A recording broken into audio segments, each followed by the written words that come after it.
श्रीगुरुभ्यो नमः। श्रीमहागणाधिपतये नमो नमः। वागीशाद्या सुमनसः सर्वार्थानामुपक्रमे यं नत्वा कृतकृत्या सुस्तन्नमामि गजाननं।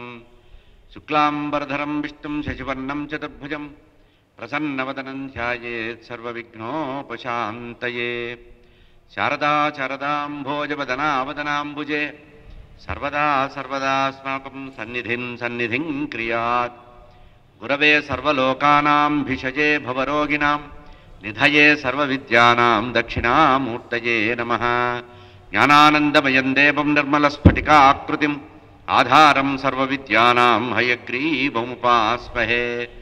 मालां कुण्डीं च डमरुं शूलं शङ्खं सुदर्शनं दधानं भक्तवरदं दत्तात्रेयं नमाम्यहम्। काषाय वस्त्रं करदण्डधारिणं कमण्डलं पद्मकरेण शङ्खं चक्रं गदा भूषितभूषणाढ्यं श्रीपादराजं शरणं प्रपद्ये। जितेन्द्रियगणाग्रणीरभिरतपरे ब्रह्मणि कलौ श्रुतिपधावने अत्रितनजो अवतीर्णत्वयं करात्तस्सुखमण्डलः कुमतखण्डने दण्डभृत् परप्रणतवत्सलो जयति वासुदेवो गुरुः। वासुदेव सरस्वत्यै भक्तानां कामधेनवे दत्तात्रेय अवताराय टिम्बे स्वामिन्नमोऽस्तुते। नारायणं नमस्कृत्य नरं चैव नरोत्तमं देवीं सरस्वतीं व्यासं ततो जयमुदीरयेत्। श्रुतिस्मृतिपुराणानामालयं करुणालयं नमामि भगवत्पादशङ्करं लोकशङ्करम्। अज्ञानां जाह्नवीतीर्थं विद्यातीर्थं विवेकिनां सर्वेषां सुखदं तीर्थं भारतीतीर्थमाश्रये। विद्याविनयसम्पन्नं वीतरागं विवेकिनं वन्दे वेदान्ततत्त्वज्ञं विधुशेखरभारती। सर्वचैतन्यरूपां ताम् आद्यां विद्यां च धीमहि बुद्धिं या नः प्रचोदयात्। सभाये नमः। భాద్రపద మాసంలో భాగ్యనగరంలో వేంచేసి ఉన్నటువంటి నల్లకుంట దక్షిణామ్నాయ శృంగేరి జగద్గురు శారదాపీఠం శంకరమఠంలో ఉభయ జగద్గురువుల యొక్క పరిపూర్ణ అనుగ్రహ ఆశీస్సులతో గత 8 రోజులుగా శక్తి గణపతి నవరాత్రుల సందర్భంగా అనేక పురాణాల్లో ఉపపురాణాల్లో ఉండేటువంటి గణేష వైభవాన్ని అనుకుంటున్నాం. ఈరోజు ఆఖరి రోజున 9వ రోజున గణేష పురాణం గణేష ఉపపురాణంలో ఉండేటువంటి గణేష వైభవాన్ని తెలుసుకుందాం. నిన్నటి రోజున పరశురాముల వారి యొక్క వృత్తాంతాన్ని ప్రారంభించాం. జమదగ్ని రేణుకాదేవుల యొక్క ఏకైక కుమారుడు పరశురాముల వారు. అటువంటి పరశురాముల వారు తల్లిదండ్రుల పట్ల వినమ్రంగా భక్తి విశ్వాసాలతో సర్వకాల సర్వావస్థల్లో వెంటనే ఉంటూ వారికి సేవ చేస్తూ జీవిస్తున్నాడు. ఇట్లా ఉండగా ఒక రోజున తండ్రి అయినటువంటి జమదగ్ని మహాముని, ఆయన యజ్ఞానికి హోమానికి సమిధలైపోయినాయి, సమిధలు కందమూల ఫలాలు స్వీకరించి రమ్మంటే అడవిలో వెళ్ళి వాటి కందమూల ఫలాలు సమిధలు సేకరించడానికి వెళ్ళాడు. అదే సమయానికి కార్తవీర్యార్జునుడు అనేటువంటి రాజర్షి వచ్చాడు. సైన్య సమేతంగా అఖండమైనటువంటి అసంఖ్యాకమైనటువంటి సైన్యంతో వచ్చి వేట అనేటువంటి నెపంతో అడవిలో ప్రవేశించి వేట అయిన తర్వాత బాగా దాహమయ్యి ఆకలి కూడా అవుతున్న సమయంలో మధ్యాహ్న సమయంలో ఈ ఒక ఆశ్రమం కనబడితే ఆ ఆశ్రమంలో తనకి ఏదైనా అవకాశం దొరుకుతుంది, ఋషుల యొక్క అనుగ్రహం కలుగుతుందని మంచి ఉద్దేశంతో సదుద్దేశంతోనే ప్రవేశించాడు ఆశ్రమ ప్రదేశంలో. జమదగ్ని మహాముని ఆశ్రమంలో ప్రవేశించి వారికి సేవ చేసి హృదయపూర్వకంగా వారికి నమస్కరించి నాకు ఆజ్ఞ ఇవ్వవలసిందే, వెళ్ళి వస్తానన్నారు. అయితే జమదగ్ని చాలా గొప్పవాడు, త్రికాల వేది. అటువంటి త్రికాల వేది అయినటువంటి జమదగ్ని మహాముని, అయ్యా మధ్యాహ్న సమయంలో భోజన సమయానికి వచ్చావు, నీకు ఆతిథ్యం ఇవ్వాలి, ఎందుకంటే నా విష్ణు పృథివీపతి అన్నారు. విష్ణుమూర్తే రాజ్యానికి చక్రవర్తి అవుతాడు, విష్ణు అంశ సంభూతుడే, విష్ణు తేజస్సు లేనిది రాజులు కారు అనేటువంటి నమ్మకం ఉంది. అందుట్లో అభ్యాగత స్వయం విష్ణు, మధ్యాహ్న సమయంలో ఇంటికి వచ్చినవాడు కేవలము మహావిష్ణు స్వరూపుడే అనే భావనతో నీకు సేవ చేసుకుంటాను, నీకు అతిథి మర్యాద చేస్తాను అన్నారు. అనేటప్పటికీ ఆ కార్తవీర్యార్జునుడు పరిహసించాడు. జడదారివి కందమూల ఫలాలు తిని రాగద్వేషాలు లేకుండా ఇంద్రియ జయాన్ని పొంది తపస్సు చేసుకొని ముక్కు మూసుకొని తపస్సు చేసుకొని ఏదో నువ్వు నీ భార్య కాలం గడుపుతున్నారు. నేను ఒక్కడిని కాదు, నేను ఒక్కడినైతే నువ్వేదో 4 పళ్ళిస్తే తిని వెళ్తాను, కానీ అసంఖ్యాకమైనటువంటి సైన్యం వచ్చింది, వీళ్ళందరికీ నీ వల్ల అయ్యే పని కాదు అంటే, నన్ను తక్కువ అంచనా వేస్తున్నావు, నేను త్రికాల వేదిని, ఈశ్వరానుగ్రహం ఉండడం వల్ల తపశ్శక్తితో అన్నీ సాధ్యమే అవుతాయి అని చెప్పి, నేను నీకు చతుర్విధ పదార్థాలతో మృష్టాన్నాన్ని ఏర్పాటు చేస్తా, నీ ఎంతమంది సైనికులు ఉన్నప్పటికీ కూడా అందరికి కూడా నేను ఆతిథ్యం ఇచ్చేటువంటి మాట సత్యము.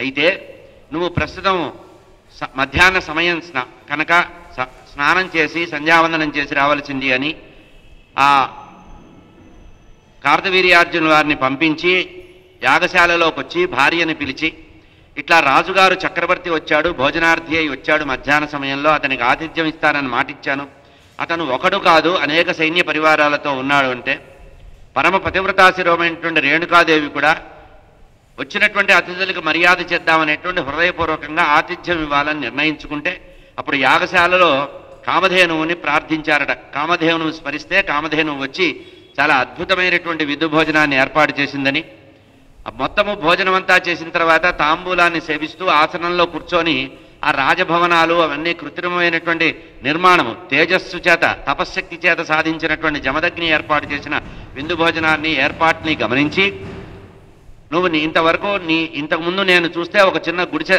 ఆశ్రమం మాత్రమే ఉండేది, ఇంత గొప్ప ఆతిథ్యం ఎట్లా ఇవ్వడం జరిగింది అని ఆశ్చర్యపోతే, ఇది నా ప్రభావం కాదు, నా తపస్సు శక్తి చేత దేవలోకంలో ఉండేటువంటి కామధేనువుని ఆహ్వానించాను, ఈ శక్తి అంతా కూడా కేవలం కామధేనువు యొక్క వైభవమే, ఆమె యొక్క విభూతి అనుగ్రహం వల్ల నేను ఇది చేశాను అంటే, అప్పుడు మాత్సర్యం కలిగిందిట. ఇదేమిటి, జడదారి దగ్గర ఇంత శక్తి సంపన్నమైనటువంటి కోరిక తీర్చేటువంటి ఈ కామధేను ఈయన దగ్గర ఉంటే ప్రయోజనం ఏమిటి అని మనసులో అనుకొని స్వార్థం పెరిగిందిట. తాను ఎక్కడైతే చెయ్యి కడిగి కడుపు నిండా తిన్నాడో ఆ ఇంటికే మోసం చేయాలని నిర్ణయించుకొని, ఆ కార్తవీర్యార్జునుడు రాజుగారు ఆ జమదగ్నితో అన్నాడు, వినయంగా మొదలుపెట్టాడు, అయ్యా మేము బాహుబల పరాక్రమం కలవాళ్ళమే, కానీ మీ దగ్గర ఉన్నటువంటి కామధేనువు మీకు ఉపయోగం అంతగా అనిపించటం లేదు కనుక చక్రవర్తిలో అయిన మాకు చాలా అవసరాలు ఉంటాయి, భోగ పదార్థాల విషయంలో అవసరాలు ఉంటాయి కనుక మీకు అభ్యంతరం లేకపోతే ఈ ధేనువుని నాకు ఇచ్చి, దీనికి కావాలంటే దీనికి ప్రతిగా ఏవైనా ఇస్తా, ఎన్ని గోవులు కోరుకో ఏం కోరుకో ఇస్తాను అండి అనేటప్పటికీ జమదగ్ని మహాముని ఆశ్చర్యపోయాడు. వీడేమిటి, ఏదో ఆతిథ్యం ఇమ్మంటే వచ్చాను ఇచ్చాను, వీడు కృతజ్ఞత చెప్పకపోగా నాకు మొదటిగా మోసం చేస్తున్నాడు, ఇది నాది కాదు, దేవలోకానికి సంబంధించి ఇంద్రుడి దగ్గర ఉండవలసినటువంటి కామధేనువు, నేను అవసరార్థం పిలిచాను, మళ్ళీ పని అయిపోయిన తర్వాత వెళ్ళిపోతుందంటే, నువ్వు మర్యాదగా ఇవ్వకపోతే నా భుజబల పరాక్రమాల్ని ప్రదర్శించవలసి వస్తుంది అంటే, అప్పుడు వాడి యొక్క పరిహాస ప్రసంగానికి, కార్తవీర్యార్జునుడు చేసిన పరిహాస ప్రసంగానికి జమదగ్ని మహాముని ఆశ్చర్యపోయాడు. సరే నీ శక్తి ఏమిటో నువ్వు ప్రదర్శించమన్నారు.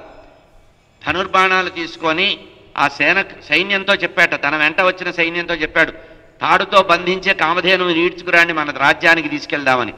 ఈ విషయాన్ని గమనించినటువంటి కామధేనువు తన యొక్క రోమకూపాల్లో నుంచి అనంతమైనటువంటి శక్తియుక్తమైనటువంటి సాయుధులైనటువంటి సైన్యాన్ని సిద్ధం చేసి వారందరినీ సగం మందిని సంహరించి సగం మందిని గాలిలో ఎగరవేసి, ఆ తర్వాత ప్రాణభయంతో వెళ్ళిపోయిన వాళ్ళు వెళ్ళిపోగా అనేక ప్రయత్నాలు చేసి తన యొక్క ధనస్సుతో 500 బాణాలతో ప్రయోగించినప్పటికీ కూడా కామధేనువుని ఏమీ చేయలేకపోతే, కామధేనువు తగిన పద్ధతిలో అతన్ని శిక్షించి అతనికి బుద్ధి చెప్పి కార్తవీర్యార్జునుడికి ఇక్కడ నేను ఉండవలసిన అవసరం లేదని తిరిగి కామధేనువు స్వర్గానికి వెళ్ళిపోయింది. అయితే రోషము పెరిగింది. కార్తవీర్యార్జునుడికి యథార్థ స్థితి మర్చిపోయి రోషం పెరిగి, నేను అడుగుతే ఇవ్వకపోగా దాన్ని వెళ్ళిపోవడానికి, కామధేనువు వెళ్ళిపోవడానికి నువ్వు అనుమతి ఇచ్చావు కదా అని చెప్పి కోపం వచ్చి వాడి అయినటువంటి బాణంతో ఆ జమదగ్ని మహాముని వధించాడు. భర్త మరణించినప్పుడు చూసి చాలా బాధపడ్డటువంటి పతివ్రతా శిరోమణైన రేణుకాదేవి వెంటనే అక్కడికి వచ్చి భర్త కలిగిన ప్రమాదాన్ని గమనించి ఆ చక్రవర్తిని శపించింది. దుర్మదాంధుడైనటువంటి నీవు నన్ను, నా సమక్షంలో నా భర్త నీకు అన్నం పెట్టినటువంటి వారికి ఏ చేత్తో అయితే నీకు భోజనం పెట్టారో ఆ వ్యక్తినే సంహరించావా, నువ్వు కూడా త్వరలోనే మరణిస్తావు, సకుటుంబంగా నువ్వు నాశనం అవుతావని శపించేసింది. అయితే నన్ను నువ్వు అనవసరంగా శపించావా అని ఆమె జడపట్టుకొని లాగి కింద పడేసి ఆమెను కూడా 21 బాణాలతో సంహరించడానికి ప్రయత్నం చేసి ఆమె నేల మీద కూలిపోయేటట్టుగా చేశాడు ఆ కార్తవీర్యార్జునుడు. రేణుకాదేవి కూడా శల్యగత ప్రాణంగా చివరికి కొన ప్రాణంతో మిగిలి ఉంది. వాడు వెళ్ళిపోయాడు. కార్తవీర్యార్జునుడు తన దారిన తాను వెళ్ళిపోయాడు. వెళ్ళిపోతూ అనుకున్నాడు, అనవసరంగా పంచాయతీ పెట్టుకున్నాను, ఈరోజు లేనిపోని సమస్య వచ్చింది, ఏదో భోజనం చేసి వెళ్ళిపోతే అయిపోయేది, అసలు వేట కోసం వచ్చాను, భోజనం చేశాను, ఏదో కృతజ్ఞత చెప్తే వెళ్ళిపోతే అయిపోయేది, నా వల్ల ప్రమాదం జరిగిందని అనుకున్నట్టు. ఎందుకంటే చాలా గొప్పవాడు కార్తవీర్యార్జునుడు కూడా, దత్తాత్రేయ స్వామి యొక్క అనుగ్రహం ఉన్నవాడే. కానీ ఎంత అనుగ్రహం ఉన్నవాళ్ళైనా కూడా రాగద్వేషాలకు లోనై అహంకారం వస్తే పతనం అవుతాడు. దీనికే మీకు దేవి భాగవతంలో ఒక కథ కనబడుతుంది. భాగవతంలో మహాభక్తుడుగా చెప్పి ప్రహ్లాద నారద పరాశర పుండరీకాన్ని చెప్పిన లిస్టులో మొట్టమొదటి వాడు ప్రహ్లాదుడు. అటువంటి మహాభక్తుడైనటువంటి పరమ భాగవతోత్తముడు ఏకాంత భక్తుడైన ప్రహ్లాదుడు కూడా ఒకానొక సందర్భంలో రాక్షసుల్ని పరిపాలించడం వల్ల, సావాస దోషం వల్ల, వాళ్లతో స్నేహం చేయడం వల్ల ఉన్మాదం మొదలైంది. ఒకానొక సందర్భంలో పాతాళ లోకంలో ఉన్నవాడు కాస్త రాక్షస వీరులతో కొంతమందితో భూలోకానికి వచ్చాడు. నైమిసారణ్య ప్రదేశానికి వచ్చాడు. అక్కడ చక్రస్నానం చేశాడు. చేసిన తర్వాత ఆ రాక్షసులు అన్నారట, ఇక్కడ మహాత్ములైనటువంటి నరనారాయణులు ఇద్దరు తపస్సు చేసుకుంటున్నారు, వాళ్ళ యొక్క దర్శనం చేసి చరితార్థం అయిపోయి వెళ్ళిపోదామన్నారట. సరే వెళదామని వెళ్ళాడు. తీరా చూసేటప్పటికి నరనారాయణులు ఇద్దరు వేదిక మీద కూర్చొని ధ్యానమగ్నులై సమాధిగతులై తపస్సు చేసుకుంటున్నారు. ఏది బదరీ క్షేత్రంలో ఉండే నరనారాయణులు నైమిసారణ్యంలో తపస్సు చేసుకుంటున్నారు. అదే సమయానికి ప్రహ్లాదుడు సైన్యంతో వచ్చాడు, రాక్షస వీరులతో వచ్చాడు. చూశాడు, వాళ్ళు పెద్ద వేదిక మీద కూర్చొని ధ్యానం చేసుకుంటున్నారు. అంతవరకు బాగానే ఉంది. వాళ్ళ ఎదురుగా ధనస్సు, ఖడ్గము, బాణాలు, అమ్ములు పొదలు ఉన్నాయి. వెంటనే అన్నాడు, ఇదేమిటి? నవ్వాడు. వీళ్ళేమో మాయగా నటన చేస్తున్నట్టుగా ఉన్నారు, వీళ్ళ వస్త్రాలు చూస్తేనేమో నారచీరలు కట్టుకున్నారు, జటాజుటాన్ని ధరించారు, తపస్సు చేస్తూ సమాధిలో ఉన్నట్టుగా ముక్కు మూసుకొని ఉన్నారు. కానీ ఎదురుగా వీళ్ళకి బాణాలున్నాయి, ధనస్సు ఉంది, హింసా ప్రవృత్తి కలగడానికి ఏదైతే ఉపయోగపడుతుందో హింసా దోషం వచ్చేటట్టుగా ఉంది. సత్వగుణ ప్రధానమైన వాళ్ళు తపస్సు చేయాలి కదా, వీళ్ళ దగ్గర ఆయుధాలు ఎందుకున్నాయని పరిహసించాడు. పరిహసిస్తే ఈ మాట విని ఆ నరనారాయణలో నారాయణమూర్తి ఏం పట్టించుకోవాలా. నరుడు అన్నాడు, ఏమిటయ్యా ఇట్లా మాట్లాడతావు, నువ్వు చాలా మహావిష్ణు భక్తుడు అనుకున్నావంటే అదంతా కాదు, ఏమిటి బాణాలకి మీకేం సంబంధం అన్నాడు. అది కాదయ్యా, మాకు సహజంగా వచ్చినాయి, మేము పుట్టినప్పుడే మాకు ఈ ధనుర్బాణాలు మా దగ్గర ఉన్నాయి, మేము ఈ అరణ్యంలో నైమిసారణ్య మహాక్షేత్రంలో ఉన్నాం కదా, అనుకోకుండా వచ్చేటప్పుడు తెచ్చుకున్నాం, అవి అట్లా ఉంచాం కనుక. అంటే అట్లా కాదు, ఇంత పెద్ద ధనుర్బాణాలు ఉన్నవారు మహావీరులు కావాలి, ఒకవేళ మీ ఇద్దరికీ శక్తి ఉంటే నా ఒక్కడితో యుద్ధం చేయండి అని వాళ్ళని రెచ్చగొట్టాడు. ఎందుకు చెప్తున్నానంటే, ఎంత పరమ భాగవతోత్తములైనా సత్వగుణ ప్రధానులైనా దేవి భాగవతం ఒక మాట చెప్తోంది. ఏమని? ప్రతి వారిలో కూడా సత్వరజస్తమో గుణాలు 3 ఉంటాయిట. త్రిగుణాతీతుడు ఎవడూ లేడు. త్రిగుణాతీతుడు అంటే పరబ్రహ్మ ఒక్కడే. గుణాలకు అతీతుడు ఎవరంటే గుణాలను సృష్టించిన పరబ్రహ్మే. ప్రతివాడిలో త్రిగుణాలు ఉంటాయి, సత్వగుణము, రజోగుణము, తమోగుణం. అయితే ఏది ఎక్కువైతే అది ఆధిపత్యాన్ని వహించి ఆ రకమైనటువంటి ఆలోచనలు వస్తాయి. సత్వగుణంలో ఉంటే ఎప్పుడు నిదానంగా ఉంటాడు, ఈశ్వర భావంతో ఉంటాడు, భగవంతుడికి దగ్గరగా ఉంటాడు. రజోగుణం ఉండి దర్పాన్ని ప్రదర్శిస్తే నా అంతటి వాడు లేదంటే ఎవడో వచ్చి నెత్తిన కొడతాడు. వాడు కూతురు రూపంలో రావచ్చు, తండ్రి రూపంలో రావచ్చు, కొడుకు రూపంలో రావచ్చు, వాడి పతనానికి వాడే కారణం అవుతాడు. ఇది రజోగుణం ఉన్నవాడి. ఇక తమోగుణం ఉన్నవాడి సంగతి చెప్పక్కర్లా, విర్రవీగుతాడు. అహంకారం చేత రాక్షసులందరూ తమోగుణ ప్రవృత్తులే. కనుక ఈ 3 గుణాల్లో కూడా అందుకనే దేవి భాగవతం ఏం చెప్తుందంటే, సత్వరజస్తమో గుణాలు మూడు కూడా ప్రతివాడిలో ఉన్నప్పటికీ కూడా రజోగుణ సహాయంతో తమోగుణాన్ని అణిచివేసి అప్పుడు సత్వగుణము రజోగుణం మిగులుతాయి. అప్పుడు రజోగుణాన్ని కూడా సత్వగుణంతో అణిచివేసి సత్వగుణ ప్రధానులై ఉండాలి. రజోగుణ తమోగుణాలను ఎప్పుడు అదిమి పెట్టి ఉంచాలట. కాలి కింద వస్తువుని అదిమి పెట్టినట్టుగా ఏదో ఏ తేలునో మనం దేన్నో ఒకదాన్ని అణిచి ఉంచుతాం చూసారా, అట్లా దుర్మార్గమైనటువంటి రజోగుణ తమోగుణాలను అణిచివేసి సత్వగుణంతో జీవించాలట. ఎప్పుడైతే ఇప్పుడు నా అంతటి వాడు లేడు అని 10 మంది భజన మొదలు పెట్టేటప్పటికి వాడిలో అహంకారం వచ్చి మొదలు రజోగుణం ప్రవేశిస్తే తర్వాత తమోగుణం ప్రవేశిస్తుంది. ఈ తమోగుణం వల్ల ఏమవుతుంది, వాడు ఇప్పుడు కాకపోతే ఎప్పుడైనా పతనం అవుతాడు. తమోగుణం ఉన్నవాడు మొదట్లో బాగా వెలుగుతాడు. రావణాసుడు, కీచకుడు మొదలైనటువంటి వాళ్ళందరి కథలు చూస్తే వాడు చాలా దర్పంగా చాలా వైభవం అనుభవించినట్టుగా ఉంటుంది. కానీ రెండవ భాగంలోకి వచ్చేటప్పటికి ఏమవుతుంది, వాళ్ళు నీచులుగా లోకంలో నింద్యమై ఇప్పటికి కూడా వాళ్ళని తిట్టుకునే పరిస్థితి వచ్చింది. తమోగుణం అంత చెడ్డది. ఇక్కడ పాపం కార్తవీర్యార్జునుడు మహాభక్తుడు, దత్తాత్రేయ స్వామి భక్తుడు, అనుగ్రహ ప్రసాది, చాలా గొప్పవాడు. శరీరంలో ఉండే వైకల్యాన్ని కూడా పోగొట్టుకున్నాడు గణపతి యొక్క ఉపాసన వల్ల. అటువంటి వాడు అహంకారం పెరిగింది, నా అంతటి వాడు లేడు అని. అందుకని ఈ విధంగా జమదగ్ని మహాముని భార్యను కూడా సంహరించాడు. ఆమె కొన ఊపిరితో ఉండి, నాయనా రామా ఎక్కడున్నావు ఎక్కడున్నావు అని అడిగింది. ఎప్పుడైతే తల్లి తలుచుకుందో అరణ్యంలో కందమూల ఫలాలు సేకరిస్తున్నటువంటి ఆ రాముడికి వెంటనే తల్లి స్పృహలోకి వచ్చింది. అయ్యో తల్లి పిలుస్తోంది నన్నని అక్కడి నుంచి బయలుదేరి పరిగెత్తుకుంటూ వచ్చాడు. తీరా చూసేటప్పటికి కొన ప్రాణంతో ఉంది. రేణుకాదేవి కొన ప్రాణంతో ఉంది. నాయన దగ్గరికి రారా నాయన అని చెప్పి జరిగిన విషయం అంతా చెప్పేసి అతని ఒళ్ళో శిరస్సును పెట్టి చివరి మాటలుగా ఒక మాట చెప్పింది.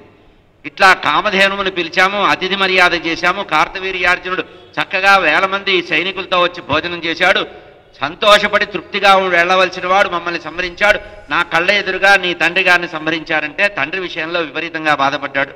అప్పుడు తల్లి ఉపదేశించిందండి, ధర్మోపదేశం చేసింది. దుర్మదాంధుడై నన్ను 21 బాణాలతో ఏ కార్తవీర్యార్జునుడైతే సంహరించి నా ప్రాణానికి ఇబ్బంది పెట్టాడో వాడు క్షత్రియ లోకంలో పుట్టాడు కనుక 21 మార్లు ఆ 21 బాణాలకు ప్రతీకార చర్యగా 21 సార్లు భూమండలం మొత్తం తిరిగి సమస్తమైనటువంటి క్షత్రియ లోకాన్ని నాశనం చేయి, రాజన్యులనేవాడు లేకుండా చేయి అని ఈ విధంగా చెప్పి, ఆయన శరీరాన్ని వదులుతున్నాను, మా ఇద్దరికి కూడా నువ్వు అగ్ని సంస్కారం చేయాలి, నువ్వు ఏకైక కుమారుడివి, నువ్వు ఒక్కడవే కొడుకువి గనక. అయితే ఒక కండిషన్ పెట్టింది. ఏమన్నదంటే ఎవరిని ఎప్పుడూ కూడా ఎక్కడా దహించనటువంటి ప్రదేశం, నూతన ప్రదేశం. మామూలుగా మనం ఏం చేస్తాం, శ్మశానాల్లో ఆ వేదికలు ఉంటాయి, అంతకుముందు ఎవరో చేసి ఉంటారు, దాన్ని శుభ్రంగా చేసి మళ్ళీ కట్టెలు పేర్చి మళ్ళీ చేస్తుంటారు. కానీ మేమిద్దరము ధన్యమైన జీవితం గడిపిన వాళ్ళం, శుద్ధమైనటువంటి చరిత్ర గలవాళ్ళం, చాలా పవిత్రమైన జీవితం శుచిగా గడిపాం కనుక ఎవరిని ఎప్పుడూ కూడా ఎక్కడా దహించబడినటువంటి ఏకాంత ప్రదేశంలో, నూతన ప్రదేశంలో మా ఇద్దరికి అగ్ని సంస్కారం చేయాలి. ఈ అగ్ని సంస్కారం చేసిన తర్వాత మాకు అంత్య సంస్కారం చేయడానికి 13 రోజులు కార్యక్రమం చేయడానికి నువ్వు పురోహితుడిగా దత్తాత్రేయ బ్రహ్మజ్ఞాన సంపన్నుడైనటువంటి దత్తాత్రేయ మహాముని పిలుచుకొని 13 రోజులు అపరకర్మలు నిర్వహించినట్లయితే మాకు ఉత్తర క్రియల ద్వారా ఉత్తమ లోకాలు చెందుతాయి నాయన. ఎంత పుణ్యాత్ముడైనా సంతానము ద్వారా అంత్య సంస్కారము ఉత్తర క్రియలు జరపకపోతే వారికి మోక్షం లేదు. మన వాళ్ళు తెలియకుండా పిచ్చి పిచ్చి పనులు చేస్తుంటారు. ఏం పర్వాలేదండి, 10 రోజులతో కలిపి 1 రోజు చేసేయచ్చు, 3 లక్షలు ఒకేసారి ఇస్తే ఒకేసారి అన్నీ చేసేస్తాం, 13 రోజుల కార్యక్రమం చేసేస్తాం అంటారు. ఇక్కడ మనకి గణేష పురాణంలో చాలా స్పష్టంగా ఉంది, ఏ రోజు కార్యక్రమం ఆ రోజు చేయకపోతే శరీరము వృద్ధి కాదు. యాతనా శరీరం, ఇక్కడి నుంచి నరకానికి వెళ్ళటానికి సంవత్సర కాలం ప్రయాణం చేస్తారు. గరుడ పురాణంలో చెప్పారు, శరీరం యాతనా శరీరం తయారవ్వాలంటే ఒక్కొక్క రోజు చేసే కర్మతో శరీరంలో ఒక్కొక్క అవయవం తయారవుతుంది. ఎందుకంటే ఈ పాంచభౌతిక శరీరాన్ని దహిస్తారు కదా, అప్పుడు మిగిలేదేమిటి, ఆత్మ మాత్రమే మిగులుతుంది. కనుక ఈ యాతనా శరీరాన్ని తయారు చేసుకోవాలి. కొడుకు చేసేటువంటి అంత్య సంస్కారం ద్వారా ఆ 13 రోజుల వీళ్ళు చేసేటువంటి ఉత్తర క్రియల ద్వారా పితృదేవతల యొక్క ఆరాధన ద్వారా వారికి ఒక్కొక్క రోజు శరీరంలో ఒక్కొక్క అంగం వస్తుంది. ఒకరోజు కాళ్ళు వస్తాయి, ఒకరోజు ఊరువులు వస్తాయి, ఒకరోజు నడుము వస్తుంది, భుజం వస్తుంది, చేతులు, ఇట్లా మొత్తము పూర్తిగా 10 రోజులు అయిన తర్వాత శరీరం తయారవుతుంది. యాతనా శరీరం అంటారు, అంటే ప్రయాణం చేయడానికి. నరక ద్వారానికి 16 ద్వారాలు దాటి వెళ్ళడానికి యాతనా శరీరం ఉంటుంది. కనుక అపరకర్మ చేయడానికి 13 రోజుల కార్యక్రమం చేయడానికి దత్తాత్రేయ మహాముని చాలా గొప్పవాడు, అతని పౌరోహిత్యాన్ని కోరుకో. ఈ విధంగా దత్తప్రభువు యొక్క అనుగ్రహంతో నువ్వు కనుక మంత్రం చదివించి చేస్తే మాకు ఇంకా పుణ్యం కలుగుతుందన్నారట. అని ఆ విధంగా లోకంలో ఇంకొకరు సమర్థులు లేరు, నీ తండ్రి చాలా గొప్పవాడు, త్రికాలవేది, అటువంటి వాడికి మంత్రం చెప్పవలసిన వారు కేవలం దత్తాత్రేయ స్వామి అని చెప్పి ఆ రేణుకాదేవి ఆ పిల్లవాడి శరీరంలో ఒళ్ళో తలబెట్టి శరీరాన్ని వదిలింది. అందుకనే మన వాళ్ళు ఏం చెప్తారు, కాశ్యాంతు మరణాన్ముక్తి అథవా పుత్ర సన్నిధం అని. కాశీలో శరీరం వదిలితే పుణ్యం వస్తుందట, లేకపోతే తన యొక్క కుమారుడి దగ్గర సమక్షంలో ఉంటే కుమారుడి శరీరం దగ్గరలో ఉంచుకొని శరీరాన్ని వదిలితే వాళ్ళు కాశీలో మరణించినట్టు లెక్క. ఎందుకు, పున్నామ నరకాల నుంచి తప్పించేవాడు కనుక. ఇది విశ్వాసం, సనాతనమైనటువంటి వైదిక విశ్వాసం. ఇది ఆధునికమైనటువంటి వాటికి పురాణ సంప్రదాయాల్లో సమన్వయం ఉండదండి. మనం ఏదో ఆధునికంగా మాటలు మాట్లాడితే ఒక్క మన వైదిక హిందూ మతంలోనే ఈ పిచ్చి ఉంది. అదేమిటండి, అట్లా ఉంటుందా, మానవత్వం ఉంటుందా, ఇట్లా ఉంటుందా అని మొదలు పెడతారు. ఇతర ఏ విశ్వాసాల్లో ఏ ధర్మాల్లో కూడా ఇటువంటి ప్రశ్నలు వేరు. కనుక ఇక్కడ ఏం చెప్తున్నారు, 13 రోజులు చాలా శ్రేష్టంగా సమంత్రకంగా కనుక కర్య చేస్తే ఆ ఉత్తర క్రియల ద్వారా మేము పుణ్యాత్ములై ఊర్ధ్వలోకాలకు వెళతామన్నారు. సరే, ముందు తల్లిదండ్రులకి నూతనంగా వేదిక తయారు చేశాడు, ఆ వేదిక మీద దహన సంస్కారం చేశాడు. ఆ శరీరాలు కాలుతున్నప్పుడు వెళ్ళి తలనీలాలు సమర్పించుకొని ముండనం చేసుకొని పితృదీక్ష పితృయజ్ఞానికి ప్రారంభం చేశాడు. సంచయనాది అన్నీ చేశాడు. ఆ తర్వాత దత్తాత్రేయ సన్నిధానానికి వెళ్ళారు. దత్తాత్రేయ స్వామి ఒక అరణ్యంలో ఉన్నారట. ఈ రాముడు వస్తున్నాడని తెలుసుకొని ఆయన ఏం చేశాట, మాయాస్వరూపాన్ని ధరించాట. స్వామి దత్తాత్రేయ స్వామి ఎప్పుడూ కూడా మనం ఫోటోలో ఉన్నట్టు ఉండరు. కదా భోగి, కదా యోగి, కదా నగ్న పిశాచవత్, బాలోన్మత్త పిశాచ రూపంలో ఉంటారట. అంటే ఎవరూ తన దగ్గరికి రాకుండా, ఎందుకంటే ఎవరైతే తన్ని గుర్తుపట్టి ఆశ్రయిస్తారో వారు ఏవడిగితే అది ఇవ్వవలసి వస్తుంది. దత్త అంటే తన్ని తాను ఇచ్చుకున్నాడు కనుక, తన్ని తాను సమర్పించుకున్నాడు కనుక దత్తుడు అంటారు. అటువంటి దత్తాత్రేయ స్వామి సులభుడుగా ఉంటాడు, కానీ బాగా తీవ్రంగా ప్రయత్నం చేస్తే కానీ దొరకరు.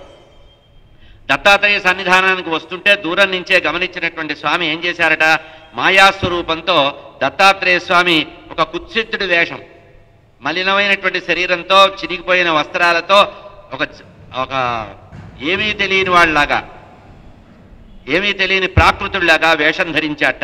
తన దగ్గర ఉండేటువంటి 4 శిష్యుల్ని 4 కుక్కలుగా మార్చేశారట. ఆ శిష్యుల్ని మంత్రంతో, తన చుట్టూ ఉండే శిష్యులు ఉన్నారు, జ్ఞానాన్ని తెలుసుకోవడానికి ఉండేవారు, వాళ్ళ 4 కుక్కలుగా మార్చేసి వాళ్ళ మెడకి తాడుగట్టి ఆ 4 కుక్కల యొక్క మెడకి కట్టిన తాళ్ళని చేతిలో పట్టుకొని ముందుకు వెళుతున్నాడు. మలిన దేహంతో కనబడ్డాట. అయితే పరమ జ్ఞాన సంపన్నుడు ఎవరు? రాముడు జమదగ్ని కుమారుడు ఎవరు? విష్ణుమూర్తి యొక్క అంశ సంభూతుడు. విష్ణుమూర్తి యొక్క, ఇప్పుడే పరశురాముడు అనకూడదని ఆపా, అగ్ని మహావిష్ణు అంశ సంభూతుడు. ఏకవింశతి అవతారాల్లో మనకు రాముడి యొక్క అవతారం కూడా ఉంది. పరమాత్మ యొక్క నిజస్వరూపాన్ని తెలుసుకొని దత్తాత్రేయ స్వామి ఇట్లా ఉన్నాడు, నన్ను పరీక్షించడానికి వచ్చాడని సాష్టాంగ నమస్కారం చేసి దోచెలు వెగ్గి జరిగిందంతా చెప్పాడు. అయ్యా ఇట్లా జరిగింది అని. అప్పుడు వెంటనే దత్తాత్రేయ స్వామి తన జ్ఞానంతో రాముడు గుర్తించాడు కనుక ఏమీ మాట్లాడకుండా, నీ మనసులో ఏముందో నేను అది తీరుస్తాను, పొమ్మని పద వెళదామన్నారు. ఈ విధంగా కృతవీర్యుడి యొక్క కుమారుడైనటువంటి కార్తవీర్యార్జునుడు ఏ తల్లిదండ్రులు అయితే సంహరించారో వాళ్ళ యొక్క అంత్య సంస్కారాన్ని దత్తాత్రేయ స్వామి మంత్రం చెబుతూ ఉండగా తాను చేశాట. ఇట్లా కర్తవ్యముఖుడై దత్తాత్రేయ స్వామి ఆశ్రయించి ఆ రకంగా కర్మ ప్రారంభించాడు. 2వ రోజున దత్తాత్రేయ స్వామి ఆ కర్మకి సంబంధించినటువంటి 2వ రోజు క్రియకంతా మంత్రం చెప్పేసి, నాయనా నేను భిక్షావందనం చేసి వస్తాను అని కొల్హాపురానికి వెళ్ళారట. స్వామి రోజు కొల్హాపురంలో భిక్ష చేస్తారట. దత్తాత్రేయ స్వామి కొల్హాపురానికి వెళ్ళి అక్కడ మహాలక్ష్మీదేవి దగ్గర భిక్ష చేస్తారట. అందులో ఇక్కడ శాస్త్రంలో వ్యాస భగవానుడు ఏం చెప్పాడంటే, అంత్య సంస్కారం జరుగుతున్న చోట భోజనం తాను చేయకూడదు కనుక, యతీశ్వరుడు కనుక ఆయన అక్కడ శుచిగా ఉండాలి, శుచిగత పదార్థం ఉండదు, మైల ఇల్లు కదా, కనుక నేను భిక్షార్థి అయి కొల్హాపురంకి వెళతానన్నారు. అయ్యా మరి కర్మ చేయాలి కదా, 2 రోజులే ఇప్పటికైంది, మొత్తం 13 రోజుల కార్యక్రమం అంటే ఏం పర్వాలేదు, నువ్వు అన్నీ ఏర్పాటు చేసుకున్న తర్వాత నన్ను గనక నువ్వు ఏహి దత్తాత్రేయ అని ఒకసారి పిలిస్తే, స్మర్తృగామి అన్నారు దత్తాత్రేయ స్వామి, ఎప్పుడు పిలిచినా వస్తారట. ఏహి దత్తాత్రేయ అని ఒక్కసారి స్మరించు, కళ్ళు మూసుకొని నేను వచ్చేస్తాను. అట్లా ప్రతిరోజు స్వామి రావడం, మంత్రం చెప్పడం, ఈ అంత్య సంస్కారానికి సంబంధించిన ఈ కర్మ 10 రోజుల కర్మని చేయిస్తున్నట్ట. ఇట్లా ప్రతిరోజు స్వామి రావడం, అశౌచ అన్నాన్ని తినన్నాయన అని చెప్పి కొల్హాపురానికి వెళ్ళి భిక్ష చేసి ఆ తర్వాత వేరే చోట నిద్రించి రావడం అనేది అలవాటు చేసుకున్నారు. ఇట్లా జరుగుతుంటే 6వ రోజు స్వామి మంత్రం చెప్పి వెళ్ళారు. 6వ రోజు కర్మ కూడా అయింది. అనుకోకుండా ఒక క్రూరమైనటువంటి ఒక శార్దూలం పెద్ద పులి వచ్చిందిట. పెద్ద పులి ప్రవేశించింది అక్కడికి. ఆయన ఆశ్రమంలో కూర్చున్నాడు రాముడు, పెద్దగా గాండ్రిస్తూ మీదికి వచ్చిందట పెద్ద పులి. అప్పుడు చూశాడు, భయపడిపోయాడు. అంతవరకు ఈ భయం తెలియదు ఆయనకి. మాతర్మాత క్వయాం అద్యే ఏవం చుక్రోశ తద్భయాత్ ఆవిరాభూత్ తథా మాత రేణుకా రామవాక్యత. అమ్మా అమ్మా అమ్మా అని పెద్దగా అరిచాట. పాపం చిన్నవాడు, పెద్ద వయసు లేదు అప్పటికి, ఇంకా బ్రహ్మచారి కదా, ఇంకా పెద్ద వయసు లేదు. మాతర్మాత, అమ్మా అమ్మా ఎక్కడికి వెళ్ళావు, పెద్ద పులి వచ్చింది, నన్ను సంహరించడానికి మీదికి వస్తోంది, తల్లి నన్ను కాపాడు అని పెద్దగా పిలిచాట. అయితే ఈ విధంగా 6వ రోజు రేణుకాదేవిని స్మరించేటప్పటికీ పిల్లవాడు తన్ని స్మరిస్తున్నాడు కదా అని చెప్పి ఆమె పరుగున వచ్చేసిందిట. అంటే ఆ ప్రేత సంస్కారం పూర్తి కాకుండానే 6వ రోజే వచ్చేసింది. ఇక్కడే ఇందాక చెప్పిన మాట చెప్తున్నాను, 10 రోజులు పూర్తిగా కర్మ చేస్తే కానీ యాతనా శరీరం పుట్టదు. అప్పటికి ఏమైందట, ఈ శరీర భాగం అంతా ఇంతవరకు వచ్చిందట, శిరస్సు మాత్రం రాలా. ఈ విధంగా శిరస్సు ఏర్పడకుండా మొండెం మాత్రమే ఏర్పడిందట. మొండెం మాత్రమే ఏర్పడి పిలిచింది. ఆయన ఏమిట్రా ఇట్లా పిలిచావు, 12 రోజులైతే కానీ యాతనా శరీరం తయారు కాదు, మధ్యలో నువ్వు పిలిచావు కదా అని వచ్చానని వెంటనే వచ్చి తల్లి ఎదురుగా నిలబడిందట. అది వ్యాస భగవానుడు చెప్తున్నాడు, 6వ దివసం 6వ రోజున ఇది జరిగింది. ఆయన మధ్యలో నన్ను పిలిచావేంట్రా అని, అసంపూర్ణ దేహంతో వచ్చాను, పిండీకరణం జరిగితే కానీ, అంటే 12 రోజులు 13 రోజులు కార్యక్రమం అయితే కానీ సపిండీకరణం అయితే కానీ కనుక నన్ను మధ్యలో పిలిచావు కనుక సంపూర్ణ అవయవం లేకుండా నీ మీద ప్రేమతో పుత్ర ప్రేమ మమకారాన్ని తెంచుకోలేక వచ్చాను రా నాయన. అంటే తల్లిదండ్రులు ఇట్లా ఉంటారు, గమనించాలి. మనం ఏదో ప్రేత సంస్కారం చేస్తున్నామంటే ఎక్కువ ఖర్చు పెట్టడం దేనికండి, చాలా కష్టం అండి అని అక్కడ ఎక్కడ లేని పిసినారితనాన్ని చేస్తూ ఉంటారు. పితృదేవతలు మన తల్లిదండ్రులు మనకు శరీరాన్ని ఇచ్చారు, రక్తమాంసాలను ఇచ్చారు. అట్లా తల్లి ప్రేమతో వెళ్ళిపోయిన తర్వాత కూడా తల్లికి ఆ ప్రేమ ఉందిట, వచ్చేసింది. నాయన బాలభావం చేత నన్ను పిలిచావంటే, అమ్మా నన్ను క్షమించమ్మా, బాలభావం చేత నేను పిలిచాను, నువ్వు మాతర్మాత అని పిలిచేటప్పటికీ నేను ఏమిటో ఈ శరీరంలో లేనో, నీ ప్రాణంతో లేననే విషయాన్ని కూడా మర్చిపోయి వచ్చాను రా నాయన అన్నారు. 11 రోజులు వృషోత్సర్జనం చేశాట. 11వ రోజు ఏం చేయమన్నారంటే, ఆవుని వృషభాన్ని కూడా దానం చెయ్యాలి. ఆవుని వృషభాన్ని రెండూని తీసుకొచ్చి ఆవు వెంట దూడని ఉంచి వృషభాన్ని వదలాలట, అచ్చుబోసి శంఖచక్రాలు వేసి ఆ వృషభాన్ని వదలాలి. వృషోత్సర్జనం చెయ్యాలి. చేసి ఇంటి బయట ఒక చిన్న కర్రని పాతాలి. వృషోత్సర్జనం పితృదేవతలు వెళుతూ చూస్తారట, ఏ ఇంటి ముందైతే వృషభాన్ని వదిలినటువంటి గుర్తుందో ఆ ఇంట్లో ధర్మాన్ని నిలబెట్టాలని చెప్తారట. వృషభం అంటే ధర్మం. ఇట్లా 11వ రోజున వృషోత్సర్జనం చేశారట. 12వ రోజున సపిండీకరణం కూడా చేశారు. ఎప్పుడైతే సపిండీకరణం చేశారో పాధేయ శ్రాద్ధం కూడా చేశారట, పుణ్యావచనం కూడా చేశారట. అప్పుడు యథార్థంగా దాన ధర్మాలన్నీ కూడా సాభిప్రాయంగా దత్తాత్రేయ స్వామి ఎట్లా చెప్పారో అవన్నీ కూడా జమదగ్ని కుమారుడైనటువంటి రాముడు చేశాడు. ఎప్పుడైతే 13వ రోజు ఆ రకమైనటువంటి పాధేయం కూడా చేసి పాధేయ శ్రాద్ధాన్ని కూడా పెట్టి సపిండీకరణం కూడా పూర్తి చేశాడో జమదగ్ని మహాముని ఆ పితృలోకంలో ప్రవేశించడానికి దివ్యదేహంతో బ్రహ్మలోకానికి వెళ్ళిపోయాట. రేణుకాదేవి మాత్రం పుత్రప్రేమ మమకారంతో శరీరం పూర్తిగా తయారు కాలేదు కనుక ఉండిపోయిందిట. ఇప్పటికి కూడా ఈ శరీరం ఉంటుందండి. ఆదిలాబాదు జిల్లాలో మాహూర్ అనేటువంటి గ్రామం. మాహూరే ఏకవీర్యక అని ఏకవీరిక అమ్మవారు ఉంది కదా, మనకి శక్తిపీఠం. ఆ కొండ మీద ఉంటుంది ఏకవీరిక రేణుకాదేవి. దత్తాత్రేయ స్వామి రోజు అక్కడ నిద్రపోవడానికి వస్తారు. మాహూర క్షేత్రంలో దత్తాత్రేయ స్వామి నిద్రపోతారు. ఇప్పటికి కూడా అక్కడ మీకు ప్రమాణం కనబడుతుంది. మాహూర్ ఆదిలాబాద్కి దగ్గరలో ఉంటుంది. అది దివ్యదేహంతో, రేణుకాదేవి మాత్రం భూలోకంలో అసంపూర్ణ దేహంతో ఉండిపోయింది. భక్తుల్ని అనుగ్రహిస్తూ ఉంటుందిట. ఎవరైనా వెళ్ళి ఆ అమ్మవారికి అక్కడ ప్రదక్షిణాలు చేసి సేవ చేస్తే అమ్మవారి యొక్క అనుగ్రహం కలుగుతుంది. ఇట్లా అయిపోయింది. ఆ తర్వాత అడుగుతున్నారు వ్యాస భగవానుడు బ్రహ్మగారిని అడుగుతున్నారు, స్వామి రాముడి యొక్క విషయాలన్నీ చెప్పారు కదా, ఏమిటి అంటే అప్పుడు చెప్తున్నారు, అమ్మవారు రేణుకాదేవి ఒక మాట చెప్పింది, నువ్వు తపస్సు చేసి శంకరుడు గురించి తపస్సు చేయి. అఘోర రుద్రుడు అనేటువంటి శంకర భగవానుడికి రూపాలు ఉన్నాయి. ఏకాదశి రుద్రులు ఉన్నారు కదా, అందులో అఘోర రుద్రుడు అని ఉన్నాడు. అఘోర రుద్రస్వామిని కనుక నువ్వు తపస్సు చేసి ప్రసన్నం చేసుకుంటే నువ్వు ఆ కార్తవీర్యార్జునుడిని వీరక్షత్రియులందరినీ సంవరించేటువంటి అదృష్టం కలుగుతుందని చెప్పి అమ్మవారు చెప్పింది రేణుకాదేవి. కనుక తల్లి చెప్పిన ప్రకారం అఘోర రుద్రుడి అనుగ్రహం కోసం తపస్సు చేశాడు. చాలా తీవ్రమైన తపస్సు చేశాటండి.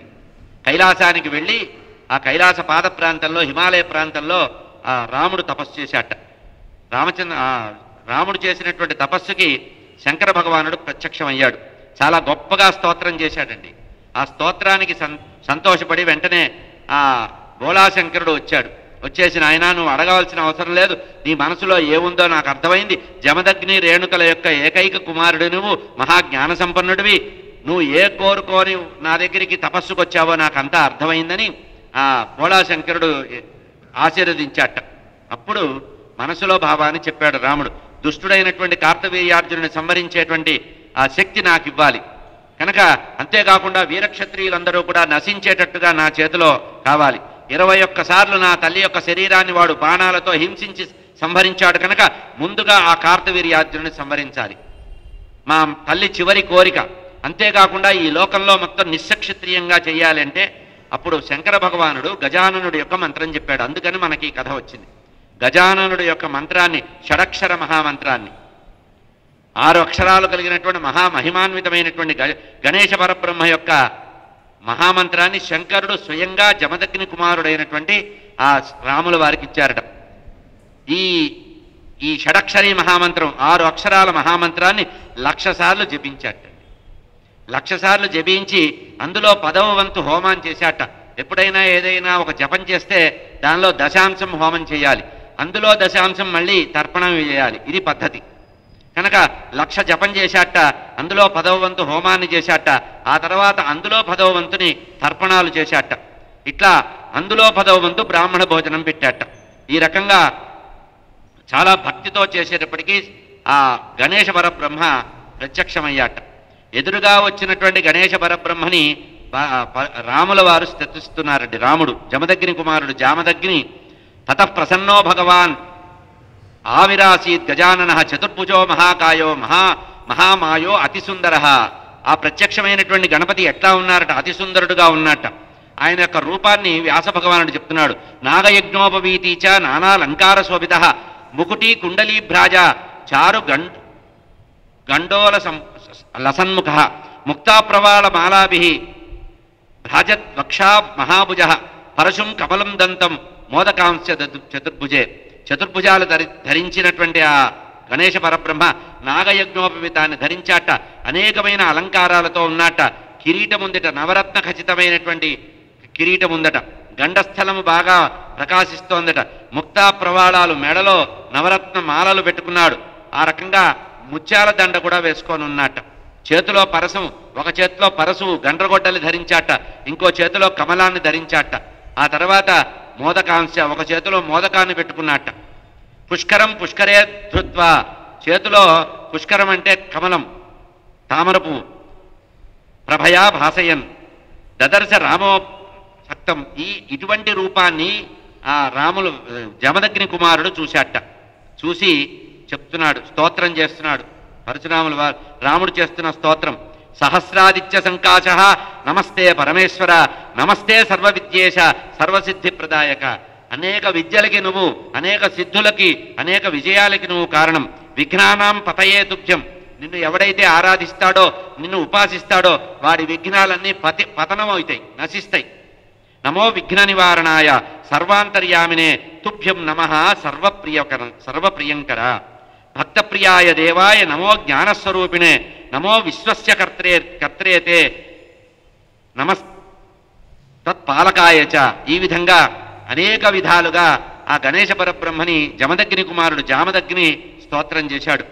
పరమాత్మ చాలా సంతోషపడి నాయన రామ జమదగ్ని కుమార జామదగ్ని, నువ్వు విభ్రాంత చిత్తుడు కాకుండా ఎన్నో కష్టాల్లో ఉండి తల్లిదండ్రులు వెళ్ళిపోయినప్పటికీ కూడా ఆ బాధని తట్టుకొని నువ్వేం చేశావు? నా గురించి షడక్షరీ మహామంత్రంతో 1,00,000 సార్లు జపించావు.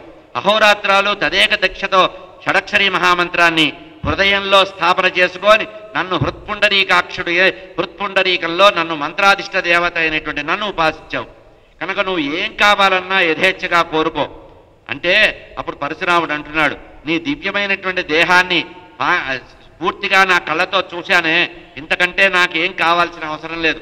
సృష్టి స్థితి లయాలకి కారణమైనటువంటి నీవు నన్ను అనుగ్రహించడానికి వచ్చావు. నీ చరణాల విందాల మీద దృఢభక్తిని నాకు ప్రసాదించు. నాకే ఒక్కల్లా శాశ్వతంగా నీ మీద దృఢభక్తి. ఎందుకు తపస్సు చేశాడో మర్చిపోయాడు. భగవంతుడు ప్రత్యక్షమయ్యేటప్పటికి నిజంగా ఏం కోరుకోమండి.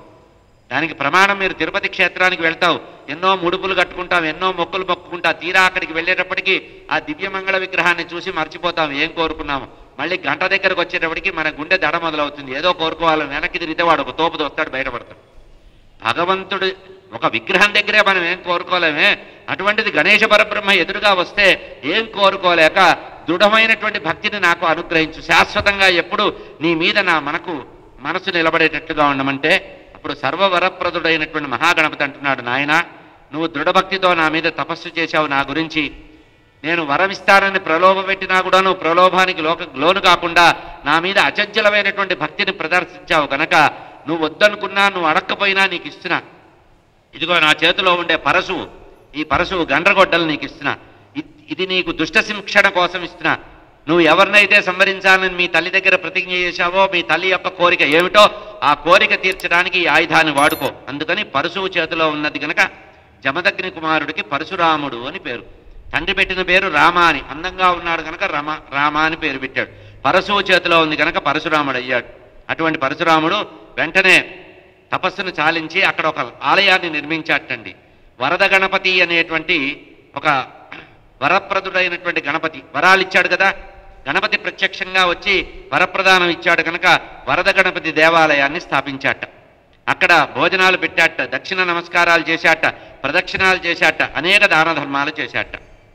ఆ తర్వాత ఆ గణేశ పరబ్రహ్మ ఇచ్చినటువంటి పరశు గండ్రగొడ్డల్ని తీసుకొని బయలుదేరి ఆ యుద్ధానికి పిలిచాట, కవ్వించి పిలిచాట. రారా, ఇప్పుడు నేను లేనప్పుడు మా తల్లిదండ్రులను ఇబ్బంది పెట్టావు కదా, ఇప్పుడు దమ్ముంటే రమ్మన్నట్ట.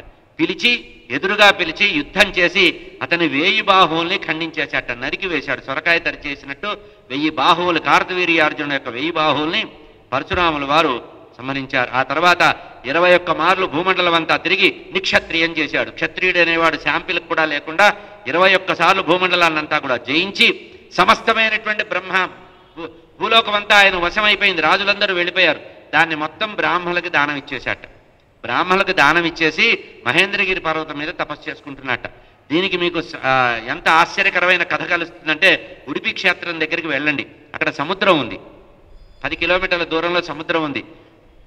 బ్రాహ్మణులందరికీ దానం చేసిన తర్వాత ఎక్కడ కూర్చొని ఆచమనం చేద్దామనుకున్నా, అయ్యా ఇది మీరు మాకు దానం చేశారని ప్రతి బ్రాహ్మణులు వచ్చి అడుగుతున్నారట.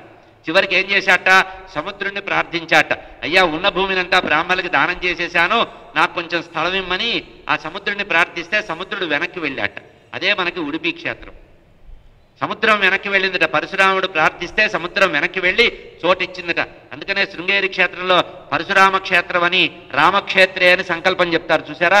ఇది కారణం, పరశురాముడు వారి యొక్క అనుగ్రహం పొందినటువంటి ప్రదేశం. ఈ విధంగా గజాననుడు యొక్క షడక్షరీ మహామంత్ర ప్రభావం చేత ఆ పరశురాముల వారు నిక్షత్రియం చేశాడు, కార్తవీర్యార్జును సంహరించాడని చెప్పడం జరిగింది. ఈ మాట విన్నటువంటి వ్యాస భగవానుడు బ్రహ్మగారిని అడుగుతున్నారయ్యా, బానే ఉంది, ఈ పరశురాముల వారు జపించినటువంటి ఆ గణేశ పరబ్రహ్మ ఈ విధంగా కార్తవీర్యార్జునుని సంహరించారంటున్నారు. గజాననుడికి సంబంధించిన ఇంకా వైభవం ఏదన్నా ఉంటే చెప్పమంటున్నారు. ఇక్కడే ప్రధానంగా చెప్పబడింది ఏంటంటే, మధ్యలో 3వ రోజు 4వ రోజు ప్రారంభించింది సంకష్ట చతుర్థి వ్రతం. అది ఎప్పుడు, ప్రతి మాసంలో కృష్ణ చతుర్థి పౌర్ణమి తర్వాత వచ్చే చవితి. కానీ వరద చతుర్థి ఎప్పుడు చేయాలంటే శుక్లపక్షంలో వచ్చే చవితిలో చేయాలి. వరప్రదుడైనటువంటి గణపతి శుద్ధ చవితిలో వేస్తాడు. అంటే మాసంలో 2 సార్లు విశేషంగా గణపతి యొక్క వ్రతం చేయాలి. ఏదైనా మనకి వరాలు కావాలి అనుకుంటే, కోరికలు తీరాలనుకుంటే వరద చతుర్థి అంటే శుక్లపక్ష చతుర్థి చేయాలి. ఇప్పుడు కార్తవీర్యార్జునుడు మన పరశురాముల వారు చేసినటువంటి వ్రతము శుద్ధ చవితిలో చేశాడు. అందుకనే వరద గణపతి అన్నారు. అక్కడ సంకష్ట గణపతి అన్నారు, ఇది వరద గణపతి అన్నారు. ఇది రెండవది కనుక ఈ కథని చెప్పడం జరిగింది. మొట్టమొదట కృష్ణ చతుర్థి అంగారక చతుర్థితో మొదలుపెట్టి చేశారు. ఈ శుక్లపక్ష చవితి రోజు చేసేదాన్ని వరద గణపతి వ్రతం అంటారు. చెప్తున్నారు, అయ్యా ఎక్కడైతే పరశురాముల వారు తపస్సు చేశారో ఆ తపశ్చర్య చేసినటువంటి ప్రదేశాన్ని ఆ మయూరేశ్వర క్షేత్రముగా చెప్పబడింది. పరశురాముల వారు తపస్సు చేసిన ప్రదేశాన్ని మయూరేశ్వరపురము అని పిలుస్తారట. కారణం ఏంటంటే, ఇక్కడ కమలాసురుడు అనేటువంటి రాక్షసుడు ఉన్నట్ట. ఆ రాక్షసుడిని కూడా సంహరించారట స్వామి, అదే పరశురాముల వారు. పరశురాముల వారు ఆ కమలాసురుడు అనేటువంటి రాక్షసుని సంహరించి అక్కడ మయూరాన్ని వాహనంగా తీసుకున్నారట. అందుకనే అక్కడ ఉండేటువంటి గణపతిని మయూరేశ్వరుడు అంటారు. అక్కడుండే స్వామి పేరు మయూరేశ్వరుడు. ఈ కథని చెప్తూ వరద గణపతిగా ఉండేటువంటి మయూరేశ్వరుడు ఆ పరశురాముల వారి దగ్గర పరశువుని గణపతి దగ్గర తీసుకొని దుష్ట శిక్షణ చేశారు నాయన అని చెప్పు. ఇదే ప్రదేశంలో తర్వాత కాలంలో తారకాసురుని సంహరించడానికి సుబ్రహ్మణ్య స్వామి ఈ గణపతిని ఉపాసించాట. ఈ వరద గణపతినే సుబ్రహ్మణ్య స్వామి ఆరాధిస్తే తారకాసురుని సంహరించడానికి అవకాశం దొరికిందట. దానికి సంబంధించి చెప్తున్నారు, 2000 దివ్య సంవత్సరాలు వీడి తారకాసురుడు అనేటువంటి రాక్షసుడి యొక్క కథని ప్రారంభించారు నాయన. ఈ తారకాసురుని సంహరించినటువంటి ఆ సుబ్రహ్మణ్య స్వామి కథ చెప్పే ముందు అసలు తారకాసురుడి గురించి చెప్తున్నాను. తారకుడు అనేటువంటి బలసంపన్నుడైనటువంటి ఒక రాక్షసుడు ఉండేవాడు. అతను 2000 దివ్య సంవత్సరాలు బ్రహ్మ గురించి తపస్సు చేస్తే బ్రహ్మ 2000 సంవత్సరాలు అయిన తర్వాత ప్రత్యక్షమై దేవ యక్ష గంధర్వ జాతుల ద్వారా సమస్య లేకుండా సర్పం వల్ల కానీ ఇతర రాక్షసుల వల్ల కానీ ఎవరి వల్ల కూడా మరణం రాకుండా ఉండాలని బ్రహ్మగారి దగ్గర వరం పొందాట. తారకాసురుడు ఎప్పుడైతే బ్రహ్మగారి దగ్గర వరం పొందాడో ముల్లోకాల్ని పీడించడం మొదలుపెట్టాడు. ఇది రాక్షసులకి నిత్యం జరిగేదే. బ్రహ్మగారి గురించి తపస్సు చేస్తారు, ఆయన ఒక వరం పారేసి వెళ్ళిపోతాడు. వాడు మొత్తం లోకాలన్నీ జయించాడు. చివరికి స్వర్గానికి కూడా వెళ్ళాట. అమరావతి పట్టణంలో దేవేంద్రుడు కూడా వెళ్ళగొడితే దేవేంద్రుడు కొంతమంది ఆ దేవతల్ని తీసుకొని భూలోకంలో పర్వత గుహల్లో దాక్కొని హిమవత్ పర్వత గుహల్లో దాక్కొని పరమాత్మ గురించి తపస్సు చేయడం మొదలుపెట్టారట. నేను సర్వకాల సర్వావస్థల్లో భగవంతుడిని నమ్ముకుంటున్నాను, నాకు ఈ కష్టాలు ఏవో వచ్చినాయి, నేను ప్రస్తుతం పర్వత గుహలో ఉన్నాను, తారకాసురుడు అనేటువంటి వాడు నన్ను ఇబ్బంది పెడుతున్నాడని చెప్పి అమరావతి పట్టణాన్ని కూడా వదిలిపెట్టేసి వచ్చాను, ఏం చేయాలంటే అప్పుడు బ్రహ్మగారిని తలుచుకున్నట్ట. ఈ తారకాసురుడు ఎవరిని వదిలిపెట్టలేదండి. దేవేంద్రుడి దగ్గరికి వెళ్ళాడు, దేవలోకాన్ని అమరావతిని జయించాడు. ఆ తర్వాత పైన చూశాట, సత్యలోకం కనబడిందిట. బ్రహ్మగారి దగ్గరికి వెళ్ళాట. అంతకుముందు ఏ బ్రహ్మగారి గురించి తపస్సు చేసి వరం పొందాడో ఆ బ్రహ్మగారిని కూడా తన దండంతో కొట్టాట. బ్రహ్మగారు కూడా అక్కడి నుంచి పరిగెత్తాట. స్వర్గం ఖాళీ అయింది, సత్యలోకం ఖాళీ అయింది. క్షీరసాగరంలో హాయిగా నిద్రపోతున్నటువంటి ఆ విష్ణుమూర్తి దగ్గరకు వచ్చాట. విష్ణుమూర్తిని బెదిరించడానికి ప్రయత్నం చేశాట. ఆయన హాయిగా వీడికి కనపడకుండా ఎక్కడో క్షీరసాగరంలో మధ్యలో ఎక్కడో దాక్కొని నిద్రపోయారట. కైలాసానికి వెళితే శంకరుడు కూడా గుహాంతరంలో దాక్కున్నట్ట ఈ తారకాసురుణ్ణి చూసి. ఎందుకంటే వీడిని మనం కాదు వీడిని సంహరించడానికి వేరేవాడు ఉన్నాడు, వేరే వాళ్ళ అకౌంట్లో ఉన్నది మనం ఎట్లా సంహరిస్తామని తప్పించుకున్నారట. ఈ విధంగా భూమండలం అంతా కూడా ఈ విధంగా బాధపడుతోంది. బ్రహ్మాండం అంతా కూడా తారకాసురుడి చేత బాధపడుతోంది. ఉంటూ ఉండగా గిరిజాపతి అయినటువంటి శంకర భగవానుడు గురించి దేవేంద్రుడు, సూర్యచంద్రులు, దేవేంద్రులు, కొంతమంది దేవతలందరూ కలిసి శంకరుడు గురించి స్తోత్రం చేశారట. ఆ శంకరుడు గురించి స్తోత్రం చేస్తే ఆ శంకరుడు ఆయన ధ్యానమగ్నై ఉన్నట్ట. ఆయనకి మనసు బాధ వేసింది, తారకాసురుడు తన్ని ఇబ్బంది పెట్టాడు, డిస్టర్బ్ చేశాడని వెళ్ళి ఏకాంతంగా ఉన్నట్టు. ఇంకా లాభం లేదు, అమ్మవారిని ప్రార్థిద్దామని మూల ప్రకృతి స్వరూపుడైనటువంటి అమ్మవారిని ప్రార్థించారట దేవతలందరూ. అప్పుడు అమ్మవారిని ప్రార్థిస్తే అమ్మవారు వెంటనే ఆశ్చర్యపోయిందిట. తల్లిగా నేను మిమ్మల్ని రక్షించబోతే ఎవరు రక్షిస్తారని వెంటనే ఆమె ఒక భిల్ల స్త్రీ, ఆటవిక స్త్రీ రూపంలో దాల్చి చక్కటి అందమైనటువంటి శరీరంతో వచ్చిందట. ఈయన తపస్సు చేసుకుంటున్నాడు ముక్కు మూసుకొని శంకర్ల వారు. ఆయన తపస్సుని భంగం చేసి ఆయన ద్వారా తారకాసురుని సంహరించేటువంటి వ్యక్తి కోసం ప్రయత్నం చేస్తోంది ఆమె. ఇంతట్లో దేవతలకు చెప్పిందిట, శంకరుడు యొక్క తపస్సుని భంగం చేసి నా మీద మనసు పారేసుకునేటట్లుగా శంకరుని గనక మీరు తయారు చేస్తే అప్పుడు నేను దేనికైనా సిద్ధం అని చెప్పిందట. దేహస్థితిలో లేకుండా సమాధి స్థితిలో ఉండేటువంటి శంకర భగవానుడు గురించి దేవతలందరూ ప్రార్థించారట. అమ్మవారు చెప్పిందట, ఏం పర్వాలేదు, గట్టిగా ప్రయత్నం చేయండి, శంకరుడు యొక్క తపస్సు భంగం చేయండి అంటే, అమ్మా నువ్వే దిక్కంటే పర్వాలేదు నేను ఉంటాను, వెనకుండి నడిపిస్తానందిట అని అమ్మవారు చక్కటి బిల్ల స్త్రీ రూపంలో వచ్చి ఆ శంకరుడు ముందు నాట్యం చేయడం మొదలుపెట్టిందట. ఈ దేవతలందరూ వెళ్ళి ఎవరు శంకరుడు యొక్క మనస్సుని మధిస్తారా అంటే అప్పుడు మన్మధుడు గుర్తొచ్చాట. దేవేంద్రుడు మన్మధుడిని తలుచుకుంటే మన్మధుడు వచ్చాడు, ఏం కావాలి నన్ను తలుచుకున్నారన్నట్టు. ఒక్కొక్కసారి చిన్న వాళ్ళు కూడా ఎగిరి పడుతూ ఉంటారు. అంటే వాళ్ళు అన్నారు, ఏం లేదు శంకరుడు తపస్సు చేస్తున్నాడు, ఆయన ధ్యానాన్ని భంగం చేసి ఈ బిల్ల స్త్రీ రూపంలో ఉండేటువంటి పార్వతీదేవి మీద ఆయన మనసు లగ్నం అయ్యేటట్టు చేయాలి, నువ్వేం చేస్తావంటే చిటికలో చేసేస్తా అన్నట్టు. వాడి పోయే కాలం వచ్చింది, వాడికి ఏం చేస్తాం, హాయిగా క్షేమంగా ఉన్నవాడు కాస్త దేవేంద్రుడు వచ్చి తనని అడిగాడు కదా అని వెర్రి వేషాలు వేయడం మొదలుపెట్టాడు. చిటికలో చేస్తానని చెప్పి వసంతుడిని వెంట తీసుకొని 5 పూల బాణాలు ఉంటాయట, వాడి దగ్గర ఉండే ఆయుధాలు ఏముండవు, పూల బాణాలు. ప్రతివాడి యొక్క మనసుని మోహింపజేస్తాట. శంకరుడు నాకో లెక్కన ఎవరినైనా నేనేనా చేస్తానన్నట్ట అని దేవతా కార్య నిర్వహణ కోసం అని చెప్పి ఆ మన్మధుడు బయలుదేరట.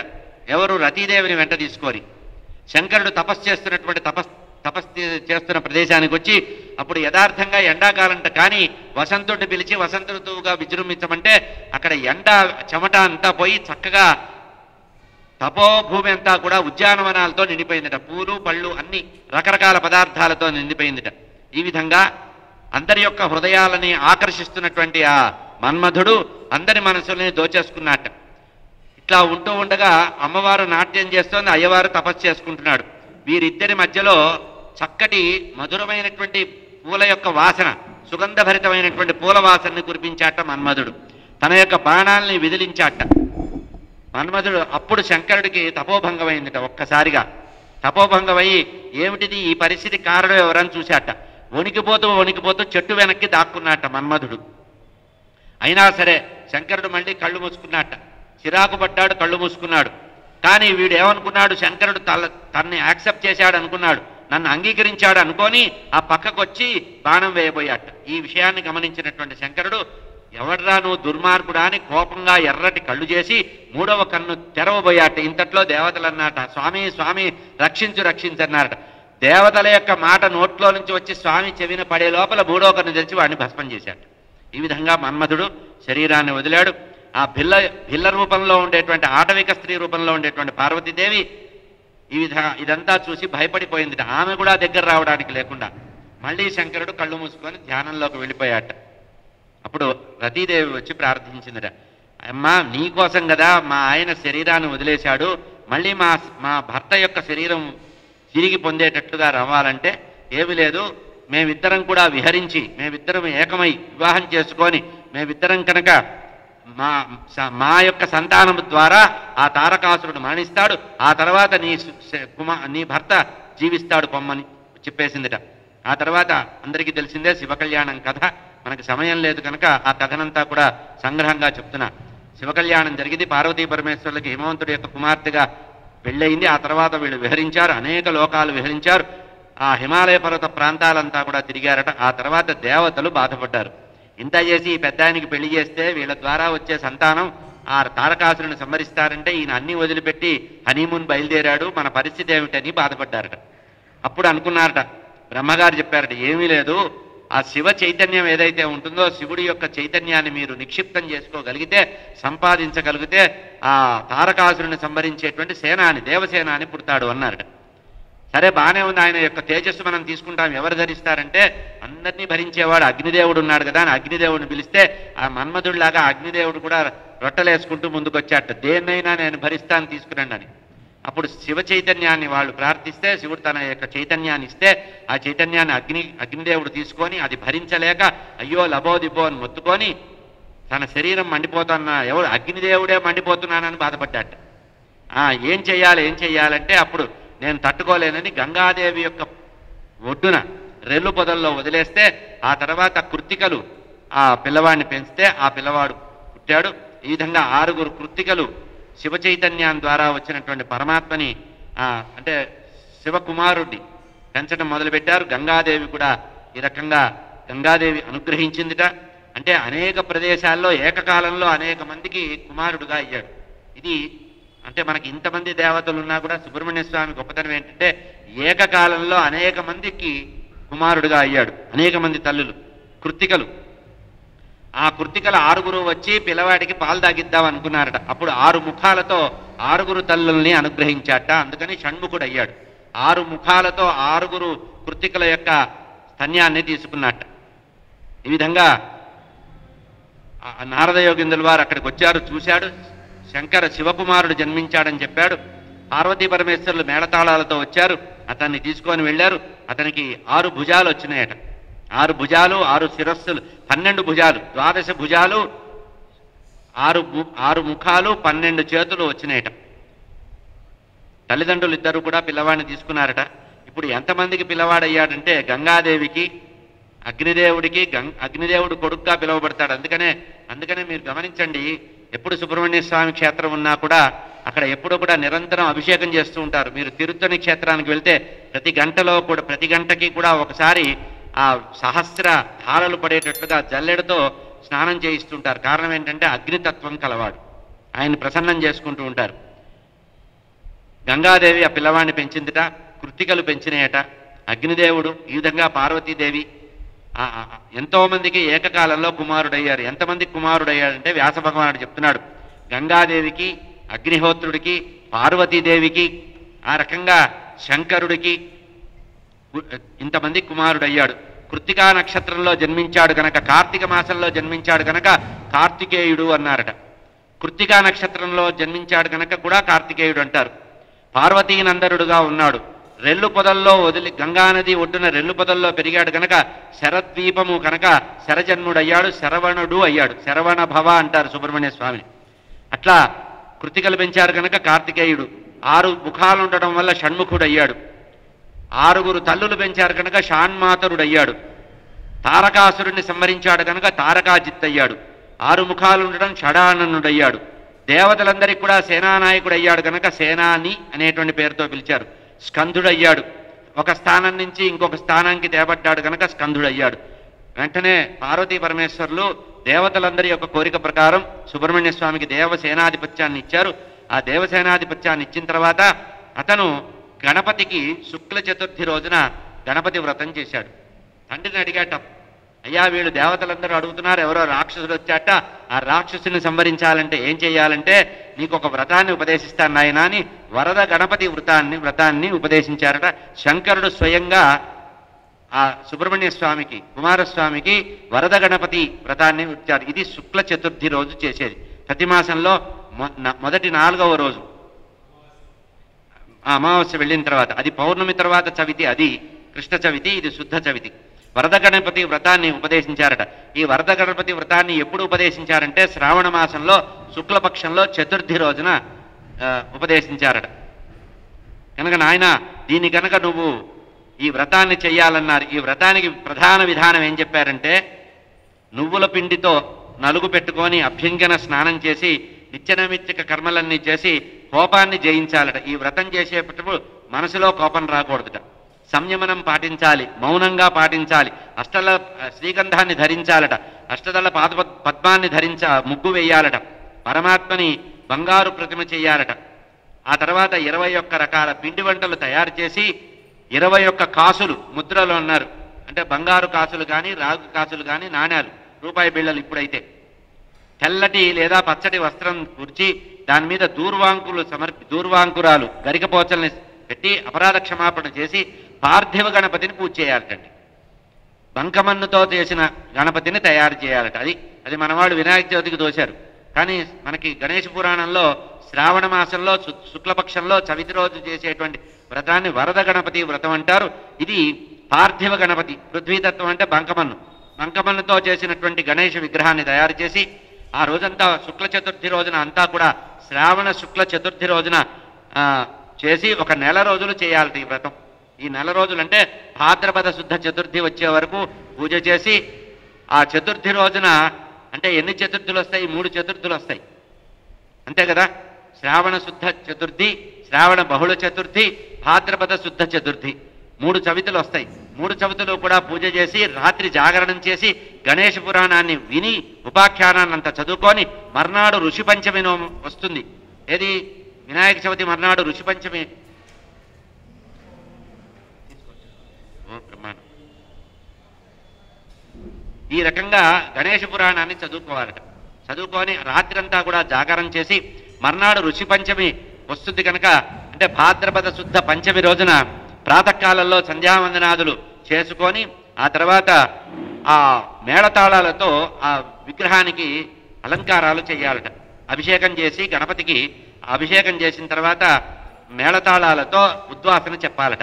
ఉద్వాసన చెప్పిన తర్వాత మూర్తిశ్చేత్ ధాతు నిర్మిత, ధాతువుల చేత అంటే గింజల చేత, లేదా ధాతు అంటే భూమికి సంబంధించినటువంటి బంకమన్నుతో తయారు చేసి మూర్తిశ్చేత్ ధాతు నిర్మిత, ధాతువుల చేత నిర్మాణం చేసి మృత్తికతో చేసినటువంటి ఆ మూర్తికి పూజ చేసి ఉద్వాసన చెప్పి పరమోత్సాహై జలమధ్యే విసర్జయేత్, నీళ్లల్లో వదలాలట. ఏది? ఆ మన్నుతో చేసినట్టు మట్టి బొమ్మగా తయారు చేసినటువంటి గణపతి యొక్క మూర్తిని మన వాళ్ళు ఏం చేస్తున్నారు, దీనికి అప్రమాణంగా చెప్తుంటారు. ఇళ్లలో ఒక బకెట్ పెట్టండి, బకెట్లో నీళ్లు పోయండి, నీళ్లు పోసి ఆ గణపతిని ముంచండి, ఆ తర్వాత తులసి మట్టిలో వేయండి అని. ఇక్కడ స్పష్టంగా చెప్పారు గణేష పురాణంలో. పరమోత్సాహై మేళతాళాలతో, ఇప్పుడు మన వాళ్ళు చేస్తోంది అదే, మేళతాళాలతో గొప్ప ఉత్సవం చేసి మేళతాళాలతో భజనలు చేస్తూ స్తోత్రాలు చేస్తూ ఉత్సాహాన్ని కలిగిస్తూ జలమధ్యే విసర్జయేత్, మహాజల మధ్యంలో విసర్జనం చేయాలి. అంతేగాని బకెట్ నీళ్లలో చెమ్ము నీళ్లలో వదలమని చెప్పాల. మనవాళ్ళు అతి కొంచెం ఎక్కువగా చెప్పడం అనేది మన వాళ్ళకి అలవాటు. కానీ ఇక్కడ జల మధ్యే విసర్జేత్, విశాలంగా ఉండేటువంటి జలం అంటే తటాకం కానీ, చెరువు కానీ, నది కానీ, సముద్రం కానీ, విశాలంగా ఉండేటువంటి జల ప్రాంతంలో పరమోత్సాహై, గొప్ప ఉత్సాహాన్ని ప్రదర్శిస్తూ జలమధ్యే విసర్జయేత్. మృత్తికతో తయారు చేసిన ఈ గణపతి, వరద గణపతి వ్రతం ఒక్కసారి సంవత్సరంలో ఒక్కసారి నెల రోజులు కనుక చేసినట్లయితే, శ్రద్ధాభక్తులతో ఆచరిస్తే సర్వ అభీష్టాలు తీరుతాయి, సర్వమైనటువంటి వాంఛలు కూడా తీరుతాయి. వరాల్ని ఇచ్చేటువంటి వరద గణపతి ప్రత్యక్షం అవుతారట. ఇది సృష్టి ఆరంభంలో దీని గొప్పతనం చెప్తున్నారు. ఈ వరద గణపతి యొక్క గొప్పతనం ఏంటంటే, సృష్టి ఆరంభంలో చతుర్ముఖుడైనటువంటి బ్రహ్మగారు ఈ వ్రతాన్ని చేసి సృష్టి చేసేటువంటి సామర్థ్యాన్ని పొందేట. ఆ తర్వాత విష్ణుమూర్తి ఈ వరద గణపతి వ్రతాన్ని చేసి మొత్తం సృష్టి చేసిన బ్రహ్మగారి యొక్క సృష్టి చేసిన ప్రజలందరినీ కూడా, జీవులందరినీ పరిపాలించడానికి పరిపాలనా శక్తిని పొందాట. సంహార శక్తిని శంకరుల వారు పొందాట. శంకరుడు ప్రళయకాలంలో ఈ మొత్తము లోకాలు బ్రహ్మాండాలన్నీ కూడా ప్రళయం చేయడానికి కారణం షడక్షరీ మహామంత్ర ప్రభావం, ఈ వరద గణపతి మహామంత్ర జపం. కనుక ఇది సృష్టి స్థితి లయాలు చేసేటువంటి బ్రహ్మ విష్ణు మహేశ్వరులు ముగ్గురు కూడా ఈ వరద గణపతి వ్రతాన్ని చేశారు. ఇది శ్రావణ మాసం శుక్లపక్షం చతుర్థి రోజున ప్రారంభించి భాద్రపద మాసం శుద్ధ చతుర్థి రోజున, అంటే ఒక నెల రోజుల పాటు ఈ వ్రతాన్ని చేసి పంచమి రోజున విసర్జనం చేయమన్నారు. మొదటి రోజు చేసి వరద గణపతికి సంబంధించి ఈ వ్రతాన్ని ఎవరెవరు చేశారంటే, యక్షలోకంలో యక్షులు, గంధర్వలోకంలో గంధర్వులు, కిన్నర లోకంలో కిన్నరులు, కింపురుషులు కూడా చేశారు. ప్రతివారు కూడా వారి వారి కోరికలను అనుసరించి అభీష్టప్రదాత అయినటువంటి వరద గణపతిని ఈ విధంగా ఉపాసిస్తున్నారు. ఇట్లా ఉంటూ ఉండగా గణపతి గణేశ మంత్రదీక్షను తీసుకున్నటువంటి సుబ్రహ్మణ్య స్వామి ఆ గణపతిని చాలా ప్రసన్నం చేసుకున్నట్ట. ప్రసన్నం చేసుకుంటే ఇట్లా దీర్ఘకాలం తపస్సు చేసి ప్రసన్నం ఒక సంవత్సరం అంతా నిరీక్షించి చేస్తే ఆ వరద గణపతి ప్రత్యక్షమయ్యాటండి. ఎవరికి?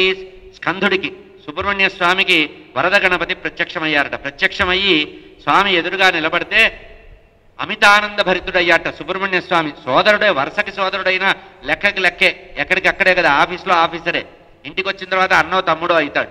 సుబ్రహ్మణ్య స్వామి చూసి నిజరూపం మహాతేజ చతుర్భుజ విరాజితం మహాముకుట సంబోధితం కుండలాంగద శోభితం ఏకదంతం ఫాలచంద్రం శుండా దండ విరాజితం పాశాంకుశ కరంమాల దంతహస్తం సుశోభనం. ఈ విధంగా వరద గణపతి వచ్చారట. వరద గణపతి రూపం ఎట్లా ఉంటుంది? నిజ రూపంలో వచ్చారట. ఆయన మహాముకుటాన్ని పెట్టుకున్నారట. చాలా ఎత్తుగా ఉండేటువంటి పెద్దగా గోపురంలాగా ఉండే కిరీటాన్ని పెట్టుకున్నారట. పాశ అంకుశం, ఒక చేతిలో పాశం ఉందట, ఒక చేతిలో అంకుశం ఉందట. కరంమాల, జపమాల ఇంకో చేతిలో జపమాల ఉందట. దంతం ఉందట, ఒక దంతము తీయబడినటువంటి అందంగా ఉన్నారట. సర్పరాజం, నడుముకి వడ్డానంగా వాసుకి సర్పరాజం ఉన్నాట. దివ్య వస్త్ర పరిధానం, దివ్య గంధానులేపనం, అనేక సూర్య సంకాశం తేజోజ్వాల సుపీడితం దదర్శ షణ్ముఖస్తత్ర. ఇట్లా షణ్ముఖుడైనటువంటి సుబ్రహ్మణ్య స్వామి ఎదురుగా విస్మయోల్లాసితం. సుబ్రహ్మణ్య స్వామి ఆశ్చర్యపోయి చూస్తుంటే నవ్వుతూ ఆనందంగా వచ్చారట గణపతి. వ్యాకులీభూత, ఆశ్చర్యపోయాట. ఆ ఆశ్చర్యపోయి కళ్ళెప్పగించి చూస్తున్నటువంటి సుబ్రహ్మణ్య స్వామి దగ్గరికి గజాననుడు వచ్చి, చించతే యో దివారాత్రౌ, నాయనా సుబ్రహ్మణ్య, రాత్రింమగళ్ళు నువ్వు ఏదైతే ఎవరినైతే ఎట్లా అయితే నన్ను స్మరించావో నిన్ను స్మరించడం వల్లనే, నువ్వు స్మరించడం వల్లే ఇక్కడికి వచ్చాను నాయన. కనుక వచ్చానని అప్పుడు అడిగారట. అయ్యా స్వామి ఎవరు మీరని అట్ట సుబ్రహ్మణ్య స్వామి ఆ ఎదురుగా వచ్చిన గణపతిని ఎవరు మీరంటే, ఎవరి కోసమైతే రాత్రింబగళ్ళు నువ్వు షడక్షరీ మహామంత్రాన్ని జపించావో, వరద గణపతి వ్రతాన్ని చేశావో, నీ అభీష్టం ఏమిటో తీర్చడానికి వచ్చాను, వేడుకోరా నాయన అన్నారు. అప్పుడు ఆ దేవసేనాని అయినటువంటి ఆ సుబ్రహ్మణ్య స్వామి అంటున్నారు, స్వామి నీ దివ్య స్వరూపం హరిహర బ్రహ్మాదులకు కూడా దుర్లభం అన్నారు. ఆదిశేషుడు కూడా నీ యొక్క యథార్థ రూపాన్ని, నీ తత్వాన్ని తెలుసుకోలేరు. అటువంటి నీ యొక్క పరబ్రహ్మ దర్శనము నాకు చేయించావు. నీ దర్శనం మాత్రం చేతనే నా సర్వ అభీష్టాలు తీరిపోయినాయి. ఒక్కటి నువ్వు కోరుకోమన్నావు కనుక కోరుకుంటున్నా. ఇది నాకు నిజంగా యథార్థంగా కోరాలనే ఉద్దేశం లేదు. చూడండి, తమ్ముడు కదా అన్నగారి దగ్గర బెట్టు చేస్తున్నాడు. ఏమంటున్నాడు? నాకు కోరాలన్నటువంటి కోరికలు లేవు, కానీ నువ్వు కోరమన్నావు కదా, ఏదో పెద్దవాడి కోరమన్నావు కనుక కోరకపోతే బాగుండదు కనుక నాకెప్పుడూ కూడా ఎప్పుడు యుద్ధానికి వెళ్ళినా పరాజయం లేకుండా జయం కలిగేటట్లుగా సర్వకాల సర్వావస్థల్లో నువ్వు నా హృదయంలో ఉండి నాకు జయ పరంపరలు కలిగించేటట్లుగా నాకు వరాన్ని ఇమ్మన్నట్ట. అప్పుడు స్వామి చెప్పారట, నాయనా నువ్వు ఎప్పుడు స్మరిస్తే అప్పుడు వస్తారా నేను అని. అప్పుడు ఇంకొక రూపంలో ప్రత్యక్షమయ్యారట.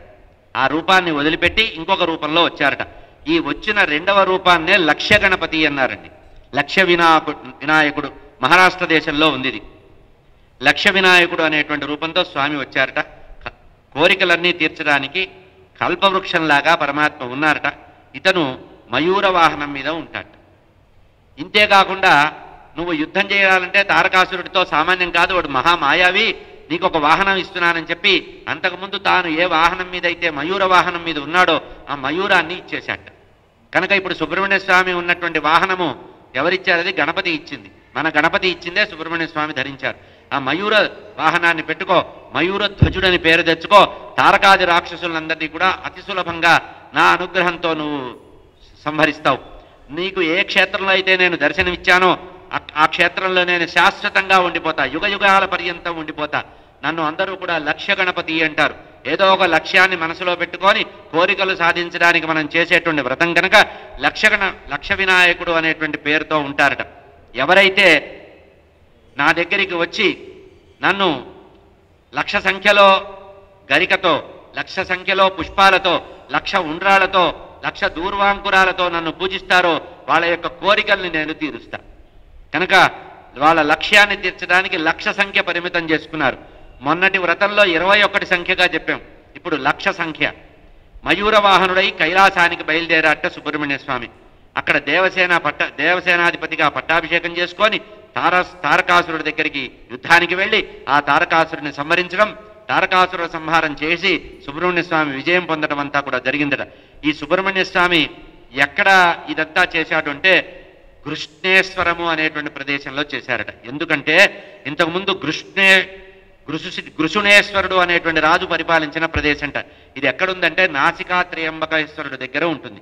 ఈ దేవాలయం ఇప్పటికి కూడా మనకి కృష్ణేశ్వరం అనేటువంటి శివాలయం ఉంది కదా, అక్కడ సుబ్రహ్మణ్య స్వామికి ఈ లక్ష్య గణపతి దర్శనం ఇచ్చారట. ఇది లక్ష్య వినాయకుడుగా వెలిశాట. ఇది కృష్ణేశ్వర మహాక్షేత్రము. ఇది నాసికా త్రయంబక ప్రదేశంలో దగ్గరగా ఉంటుందన్నారు. ఇదంతా చెప్పిన తర్వాత వ్యాస భగవానుడు బ్రహ్మగారిని అడుగుతున్నారు, అయ్యా బానే ఉంది ఓ బ్రహ్మదేవ, పాపం ఆ పార్వతీ పరమేశ్వరుల వివాహం కోసం ప్రయత్నం చేసిన ఆ మన్మధుడు అట్లాగే బూడిదైపోయి ఉన్నాడు, అతనికి ముక్తి లేదా అంటే అయ్యో లేకపోవడం ఏమిటి అని చెప్పి పతి వియోగంతో బాధపడుతున్నటువంటి ఆ రతీదేవిని పార్వతీదేవిని ప్రార్థిస్తే పార్వతీదేవి చెప్పిందట, ఏం పర్వాలేదు, నువ్వు ఎందుకు వచ్చావో చెప్పమంటే నాకు భర్తృదానం చేయమందట. నా భర్తని నాకు అప్పగించు, నీకోసం కదా నా భర్త శరీరాన్ని వదిలారంటే, సరే నీ భర్త బతికేటువంటి అవకాశం ఇస్తాను, ప్రస్తుతం ఇప్పుడు మనోభవుడుగా ఉంటాడు, ఇప్పుడు మనసిజుడుగా ఉంటాడు, నువ్వు మనసులో ఎప్పుడు తలుచుకుంటే నీ వరకే కనబడతాడు. లోకల్లో అందరికి కనబడాలంటే ఇంకో జన్మ ఎత్తాలి. ప్రస్తుతంగా స్టే ఆర్డర్ ఇస్తున్నా. ఏమిటది ప్రత్యేకమైన ఆర్డర్ ఏంటంటే నువ్వు తలుచుకుంటే నీ ఒక్కడికి కనబడతాడు, మనసిజుడు నీ మనస్సులో ఉంటాడు, అందుట్లో అనంగుడుగా ఉంటాడని చెప్పారు, శరీరం లేకుండా ఉంటాడు. అందుకనే మన్మధుడిని అనంగుడు అన్నారు. అయితే ఇతనికి పూర్తిగా శరీరం రావాలంటే ద్వాపర యుగం కావాలి. ద్వాపర యుగంలో నారాయణమూర్తి కృష్ణ పరమాత్మగా భూమి మీద అవతరించి భీష్మక మహారాజు కుమార్తె అయినటువంటి రుక్మిణీదేవిని వివాహం చేసుకొని ఆ తర్వాత ఆమె గర్భవతి అయ్యి ఆమెకి కొడుకు కలిగితే ఆ కొడుకు రూపంలో నీ భర్త వస్తాడు. కనుక కృష్ణ పరమాత్మకు కొడుకు అయినటువంటి ప్రద్యుమ్నుడు మన్మధుడి యొక్క అంశ. మన్మధుడు పరమేశ్వరుడు యొక్క 3వ కన్నుతో దగ్ధమై బూడిదైపోయిన తర్వాత మళ్ళీ పుట్టింది ఎక్కడంటే కృష్ణ పరమాత్మ రుక్మిణీదేవికి కుమారుడుగా ప్రద్యుమ్నుడిగా పుట్టాడు. ఆ విషయాన్ని చెప్తున్నారు. వ్యాస భగవానుడు అడిగినటువంటి ప్రశ్నకి బ్రహ్మగారు చెప్తున్నారు. అప్పుడు ఆమె బాధపడిందట, ఏ అపరాధం చేయకుండా మా ఆయన చచ్చిపోతే మా ఆయనకి నేను తెచ్చుకోవడానికి ఇంకో యుగం ఎదురు చూడాలా అందిట. తప్పదమ్మా, ఇదంతా లోకోపకారం కోసం మీ ఆయన ఈ పని చేశాడు. ఇంతేకాకుండా ఎప్పుడూ కూడా అందరి మనసులో ఉంటాడులే, నీ మనసులో నీకు కనబడతాడు, నీకు అనంగుడుగా ఉంటాడు, లోకంలో నీకు మనసిజుడుగా ఉంటాడు, నీ దగ్గర మనసిజుడు అవుతాడు, లోకంలో అందరి దగ్గర అనంగుడుగా ఉంటాడు. అంతేకాకుండా అతనికి పేరు కూడా ఎట్లా వచ్చిందట, మన్మధుడు, అందరి మనస్సుల్ని మధిస్తాట, ప్రశాంతంగా ఎవరిని ఉండనివ్వట, గొడవ పెడుతూ ఉంటాడు, కనుక మన్మధుడు అన్నారు. సుందరమైనటువంటి ప్రదేశంలో ఉంటుందని. సరే, అయితే ఏం చేయాలంటే ఇది తొందరగా జరగాలి అంటే నువ్వు తపస్సు చేయాలమ్మా, నీ భర్తతో కూడి అనంగుడు కదా, నీతో పాటు శరీరం నీ దగ్గర ఉన్నప్పుడు శరీరం ఉంటుంది కనుక గణపతికి సంబంధించినటువంటి ఏకాక్షరీ మహామంత్రాన్ని ఉపదేశిస్తున్నాము. ఈ ఏకాక్షరీ గజానన మహామంత్రాన్ని కనుక అనుష్ఠానం చేసి జపం చేసినట్లయితే 100 సంవత్సరాలు కనుక మహత్తరమైన తపస్సు చేసినట్లయితే ఏకాక్షర మహామంత్రంతో గం అనేటువంటి బీజాక్షరాన్ని కనుక ఉపాసించినట్లయితే గణపతి ప్రత్యక్షమవుతాడు. ఆ గణపతి మీకు అనుగ్రహం ఇస్తాడని చెప్పారు. ఈ కారణంగా సతీదేవితో కూడినటువంటి ఆ మన్మధుడు 100 సంవత్సరాలు ఆ గణపతి యొక్క ఏకాక్షరీ మహామంత్రాన్ని జపం చేశారు. సర్వదేవతల యొక్క సమాహార రూపమైనటువంటి ఆ గణపతి పరబ్రహ్మ ఆ మన్మధుణ్ణి అనుగ్రహించారు అనేటువంటి విషయాన్ని చెబుతూ గణపతి మన్మధుడితో మాట్లాడినటువంటి సందర్భం చెప్తున్నారు. మన్మధుడు తపస్సు చేస్తే 100 సంవత్సరాల తర్వాత ప్రత్యక్షమైనటువంటి ఆ గణేశ పరబ్రహ్మ అంటున్నారు, అయ్యా నీ కోరిక తొందరలో వస్తుందయ్యా, ఇప్పుడు నువ్వు మనోభవుడు అవుతావు, ఇప్పుడు నిన్ను నేను అనుగ్రహిస్తున్నా. మనోభవుడివి అంటే ప్రతివారి మనసులో ఉంటావు, అంతేకాకుండా స్మృతిభవుడు అవుతావు. ఎవడు నిన్ను స్మరిస్తే, ఎవడికి అనురాగం కావాలనుకుంటే అప్పుడు నిన్ను స్మరిస్తే నువ్వు వస్తావు కనుక ప్రసిద్ధంగా లోకంలో ఉంటావు. నేను భవిష్యత్తులో మహోత్కటుడు అనేటువంటి పేరుతో ఉదయిస్తాను. గణపతి చెప్తున్నాడు మహోత్కడు అనే రూపంతో, అంటే పెద్ద విశాలమైనటువంటి బాణ లాంటి పొట్ట మహోత్కటుడు, పెద్ద రూపం, పెద్ద రూపంలో రత్నస్తంభ విరాజితుడై వస్తాను. అక్కడ గనక మీరు నా కోసం ఆరాధన చేస్తూ గడిపినట్లయితే ద్వాపర యుగంలో అనంగుడైనటువంటి నీ భర్త రతీదేవితో చెప్తున్నాడు గణపతి, అనంగుడైనటువంటి నీ భర్త కృష్ణ పరమాత్మ యొక్క భార్య అయినటువంటి రుక్మిణీదేవి యొక్క గర్భావాసం చేసి జన్మిస్తాడు. పుట్టగానే 6వ రోజున శంబరాసురుడు అనేటువంటి రాక్షసుడు వస్తాడు. ఆ శంబరాసురుడు వచ్చి వెంటనే నీ భర్త ప్రద్యుమ్నుడుగా పుట్టినటువంటి నీ యొక్క భర్తని తీసుకువెళ్ళి సముద్రంలో పారేస్తాడు. ఎందుకు? కృష్ణుడి మీద శత్రుత్వంతో. శంబరాసురుడు అనేవాడు ఆ పిల్లవాడిని విసిరేస్తే ఆ పిల్లవాడు వెళ్ళి ఒక చేప, సముద్రంలో ఒక చేప మింగేస్తుంది.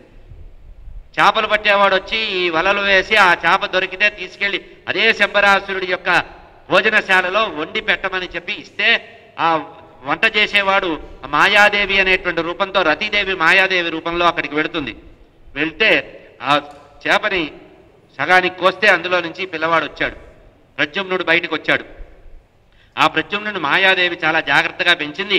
శంబరాసురుడిని వధించి ఆ ప్రద్యుమ్నుడు బయటకు వచ్చాడు. ఆ తర్వాత అనంగుడి కాస్త ప్రద్యుమ్నుడిగా జన్మిస్తాడు. ఈ విధంగా రతీదేవికి అనుగ్రహించారు గణేశ పరబ్రహ్మ యొక్క ఏకాక్షరీ మహామంత్రము అనేటువంటి ప్రభావంతో చెప్తున్నారు. అయితే ఇక్కడే చెప్తున్నారు ఈ షడక్షరీ మహామంత్ర ప్రభావం ఎంత గొప్పదంటే, అనంగుడు మన్మధుడు ప్రతిష్ఠించినటువంటి దేవాలయం ఉందిటండి. ఈ ఇందాక చెప్పా కదా, ఈ మహోత్కట గణపతి అనేటువంటిది, మహోత్కట గణపతి అనేటువంటి రూపాన్ని మహాగణపతి ప్రతిష్ఠ చేశాడే. మన్మధుడు ప్రతిష్ఠించిన ప్రదేశంలో రామచంద్రమూర్తి ఎప్పుడైతే శూర్పణఖని తిరస్కరించారో అప్పుడు నాసికా ఖండనం చేశాడు లక్ష్మణస్వామి. ఎక్కడైతే లక్ష్మణస్వామి నాసికా ఖండనం చేశాడో అక్కడే ఈ దేవాలయం ఉంటుందట. కనుక నాసిక్ వెళ్ళినప్పుడు అక్కడ మహోత్కటుడు అనేటువంటి గణపతి దేవాలయాన్ని చూడవచ్చు. అయితే గొప్పతనం ఏంటంటే ఇప్పటికి కూడా అక్కడ గణపతి వెలిశాడు, అది మన్మధుడు స్థాపించాడని చెప్పడానికి ఆ రోజు మహామోదకాల్ని 1,00,000 మోదకాల్ని పరమాత్మకి నైవేద్యం పెట్టాట. ఎవరు? మన్మధుడు. ఆ 1,00,000 మోదకాలకి సూచకంగా సింబాలిక్గా ఇప్పటికి కూడా ఆ నాసికా క్షేత్రంలో గోదావరి నదిలో రాళ్లన్నీ కూడా మోదకంలాగా ఉంటాయట, చిన్న చిన్న గుండ్లుగా ఉంటాయట, అంటే చిన్న చిన్న ఉండ్రాళ్లలాగా ఉంటాయట. అట్లా 1,00,000 ఉండ్రాళ్ళు ఉంటాయట. ఇదంతా కూడా రతి మన్మధులు చేసినటువంటి ప్రదేశం. షడక్షరీ మహామంత్ర ప్రభావం వల్ల ఇది జరిగిందని చెప్పి గణేశ ఆరాధన చేస్తే ఆదిశేషుడు కూడా అనేకమైనటువంటి వరాల్ని పొందాడని ఆదిశేషుడు యొక్క ఉపాఖ్యానాన్ని కూడా చెప్పారు. ఈ గణేశ పరబ్రహ్మ యొక్క గొప్పతనం ఏంటంటే బ్రహ్మ విష్ణు శివాత్మకమైనటువంటి త్రిమూర్త్యాత్మక రూపం. సర్వకాల సర్వావస్థల్లో ఉన్నారు. అన్ని యుగాల కంటే ముందుగా ఉన్నటువంటి వ్యక్తి. అందుకనే ఆదౌ పూజ్యో గణాధిప అన్నారు. గణపతి పరబ్రహ్మని మొట్టమొదటగా ఉపాసించాలి. ఏ పని చేస్తున్నా కూడా గణపతి యొక్క ప్రార్థన చేయండి, చేయకూడదు. మొదటి రోజే చెప్పాను, మనం పుట్టినప్పటి నుంచి మళ్ళీ మన శరీరం వెళ్ళిపోయిన తర్వాత అంత్య సంస్కారంలో కూడా గణపతి పూజతోనే మొదలు పెడతారు. మన జీవితం అంతా కూడా గణపతి ఉపాసనతోనే ముడిపడి ఉంటుంది. కనుక జీవితంలో గణపతి ఎప్పుడూ కూడా ఆరాధించదగినవాడు. ప్రతి ఇంట్లో కూడా గణపతి యొక్క ఉపాసన ఉండాలి. మనం పెద్ద పెద్ద పూజలు చేయలేకపోయినా కనీసం ప్రతిరోజు స్నానం చేయగానే 2 గరికపోచల్ని గణపతి యొక్క పాదాల దగ్గర పెట్టి మమ్మల్ని అనుగ్రహించు, వరద వరద గణపతి అని చెప్పి ప్రార్థించినట్లయితే గణపతి యొక్క పరిపూర్ణ అనుగ్రహం ఉంటుంది. 32 మూర్తుల గణపతిని చెప్పారు. అనేక మూర్తుల యొక్క గణపతులు మనకి కనపడతాయి. దేశం మొత్తంలో కూడా ప్రసిద్ధమైనటువంటి స్వయంభూ గణపతులు చాలా దేవాలయాలున్నాయి. అటువంటి దేవాలయాల్లో గణపతి యొక్క పరిపూర్ణ అనుగ్రహం ఉంటుంది. ఈ గణపతి యొక్క ప్రభావం ఎంత గొప్పదంటే వ్యాస భగవానుడు భారతం రాద్దామని చెప్పి అనుకున్నట్ట. మహాభారతం అంటే కౌరవ పాండవుల యొక్క కథని, చంద్రవంశ క్షత్రియుల యొక్క కథని రాయాలని చెప్పి నిర్ణయిస్తే అప్పుడు బ్రహ్మగారి గురించి తపస్సు చేస్తే బ్రహ్మగారు ప్రత్యక్షమయ్యాట. ఏం కావాలయ్యా అంటే, నేను ఒక మహాగ్రంథాన్ని రాయాలనుకుంటున్నాను, నాకేమో వేగంగా చెప్పాలి, నేను చెబితే రాసేవాడు కావాలంటే ఈ లోకంలో చెబితే రాయగలిగేటువంటి ఏకైక వ్యక్తి ఉన్నాడు, గణానాంత్వా గణపతిం భవామహే, కవిం కవీనాం, కవులకే కవి ఆయన. కనుక ఆయన్ని ప్రార్థించంటే ఆయన్ని ప్రార్థిస్తే వ్యాస భగవానుడు బాగా తపస్సు చేస్తే కొన్నాళ్ళకు ప్రత్యక్షమయ్యాట. వచ్చాట గణపతి. వస్తే అడిగాట, అయ్యా నేను గ్రంథం రాయాలనుకుంటున్నానంటే, అబ్బో నువ్వు గ్రంథం రాస్తానంటావా, నేను ఎప్పుడూ కూడా లోకమంతా తిరుగుతూ ఉంటాను, ఎవరికి ఏ పనులు కావాలంటే వాళ్ళ విఘ్నాలు తొలగించడానికి ఎప్పుడూ కూడా బిజీగా ఉంటాను, నువ్వేమో కూర్చోబెట్టి నాకు రాత్రింబగళ్ళు చెప్తే నీ పని మీదే నేను కూర్చుంటే చాలా కష్టం అంటే, కాదు కాదు తొందరగా చెప్తాను రాసేయమన్నారట.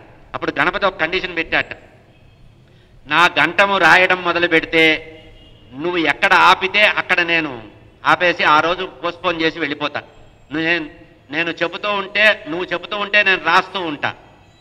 నువ్వు ఎప్పుడైతే ఆలోచనలో ఆగిపోయావో, చెప్పడం ఆపావో, అప్పుడు నేను గంటం అక్కడ పెట్టేసి వెళ్ళిపోతానన్నట్టు. దీనికోసమని చెప్పి వ్యాస భగవానుడు అంతకుముందు అష్టాదశ మహాపురాణాలు, అష్టాదశ ఉపపురాణాలు, బ్రహ్మసూత్రాలు ఎన్నో రాసిన వ్యక్తి మహాభారతం రాయడానికి వచ్చేటప్పటికీ గణపతి పెట్టిన పరీక్ష కోసం ఆయన చాలా కష్టపడవలసి వచ్చిందట. అవలీలగా అష్టాదశ మహాపురాణాలు, అష్టాదశ ఉపపురాణాలు రచించిన గణేశుడు, ఆ వ్యాస భగవానుడు మహాభారతానికి చాలా శ్రమపడ్డాడు. ఎందుకు? గణపతి కూర్చొని ఉన్నాడు అక్కడ.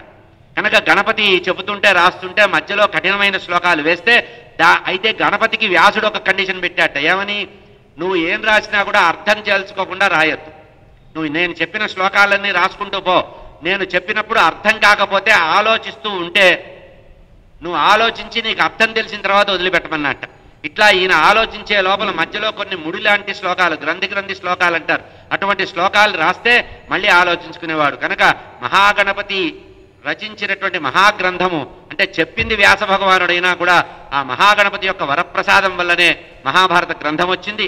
ఇదే రహస్యంతో మన శృంగేరి జగద్గురువులు ఈ మహాగణపతి నవరాత్రుల్లోనే వాక్యార్థ సభలని చేస్తారు.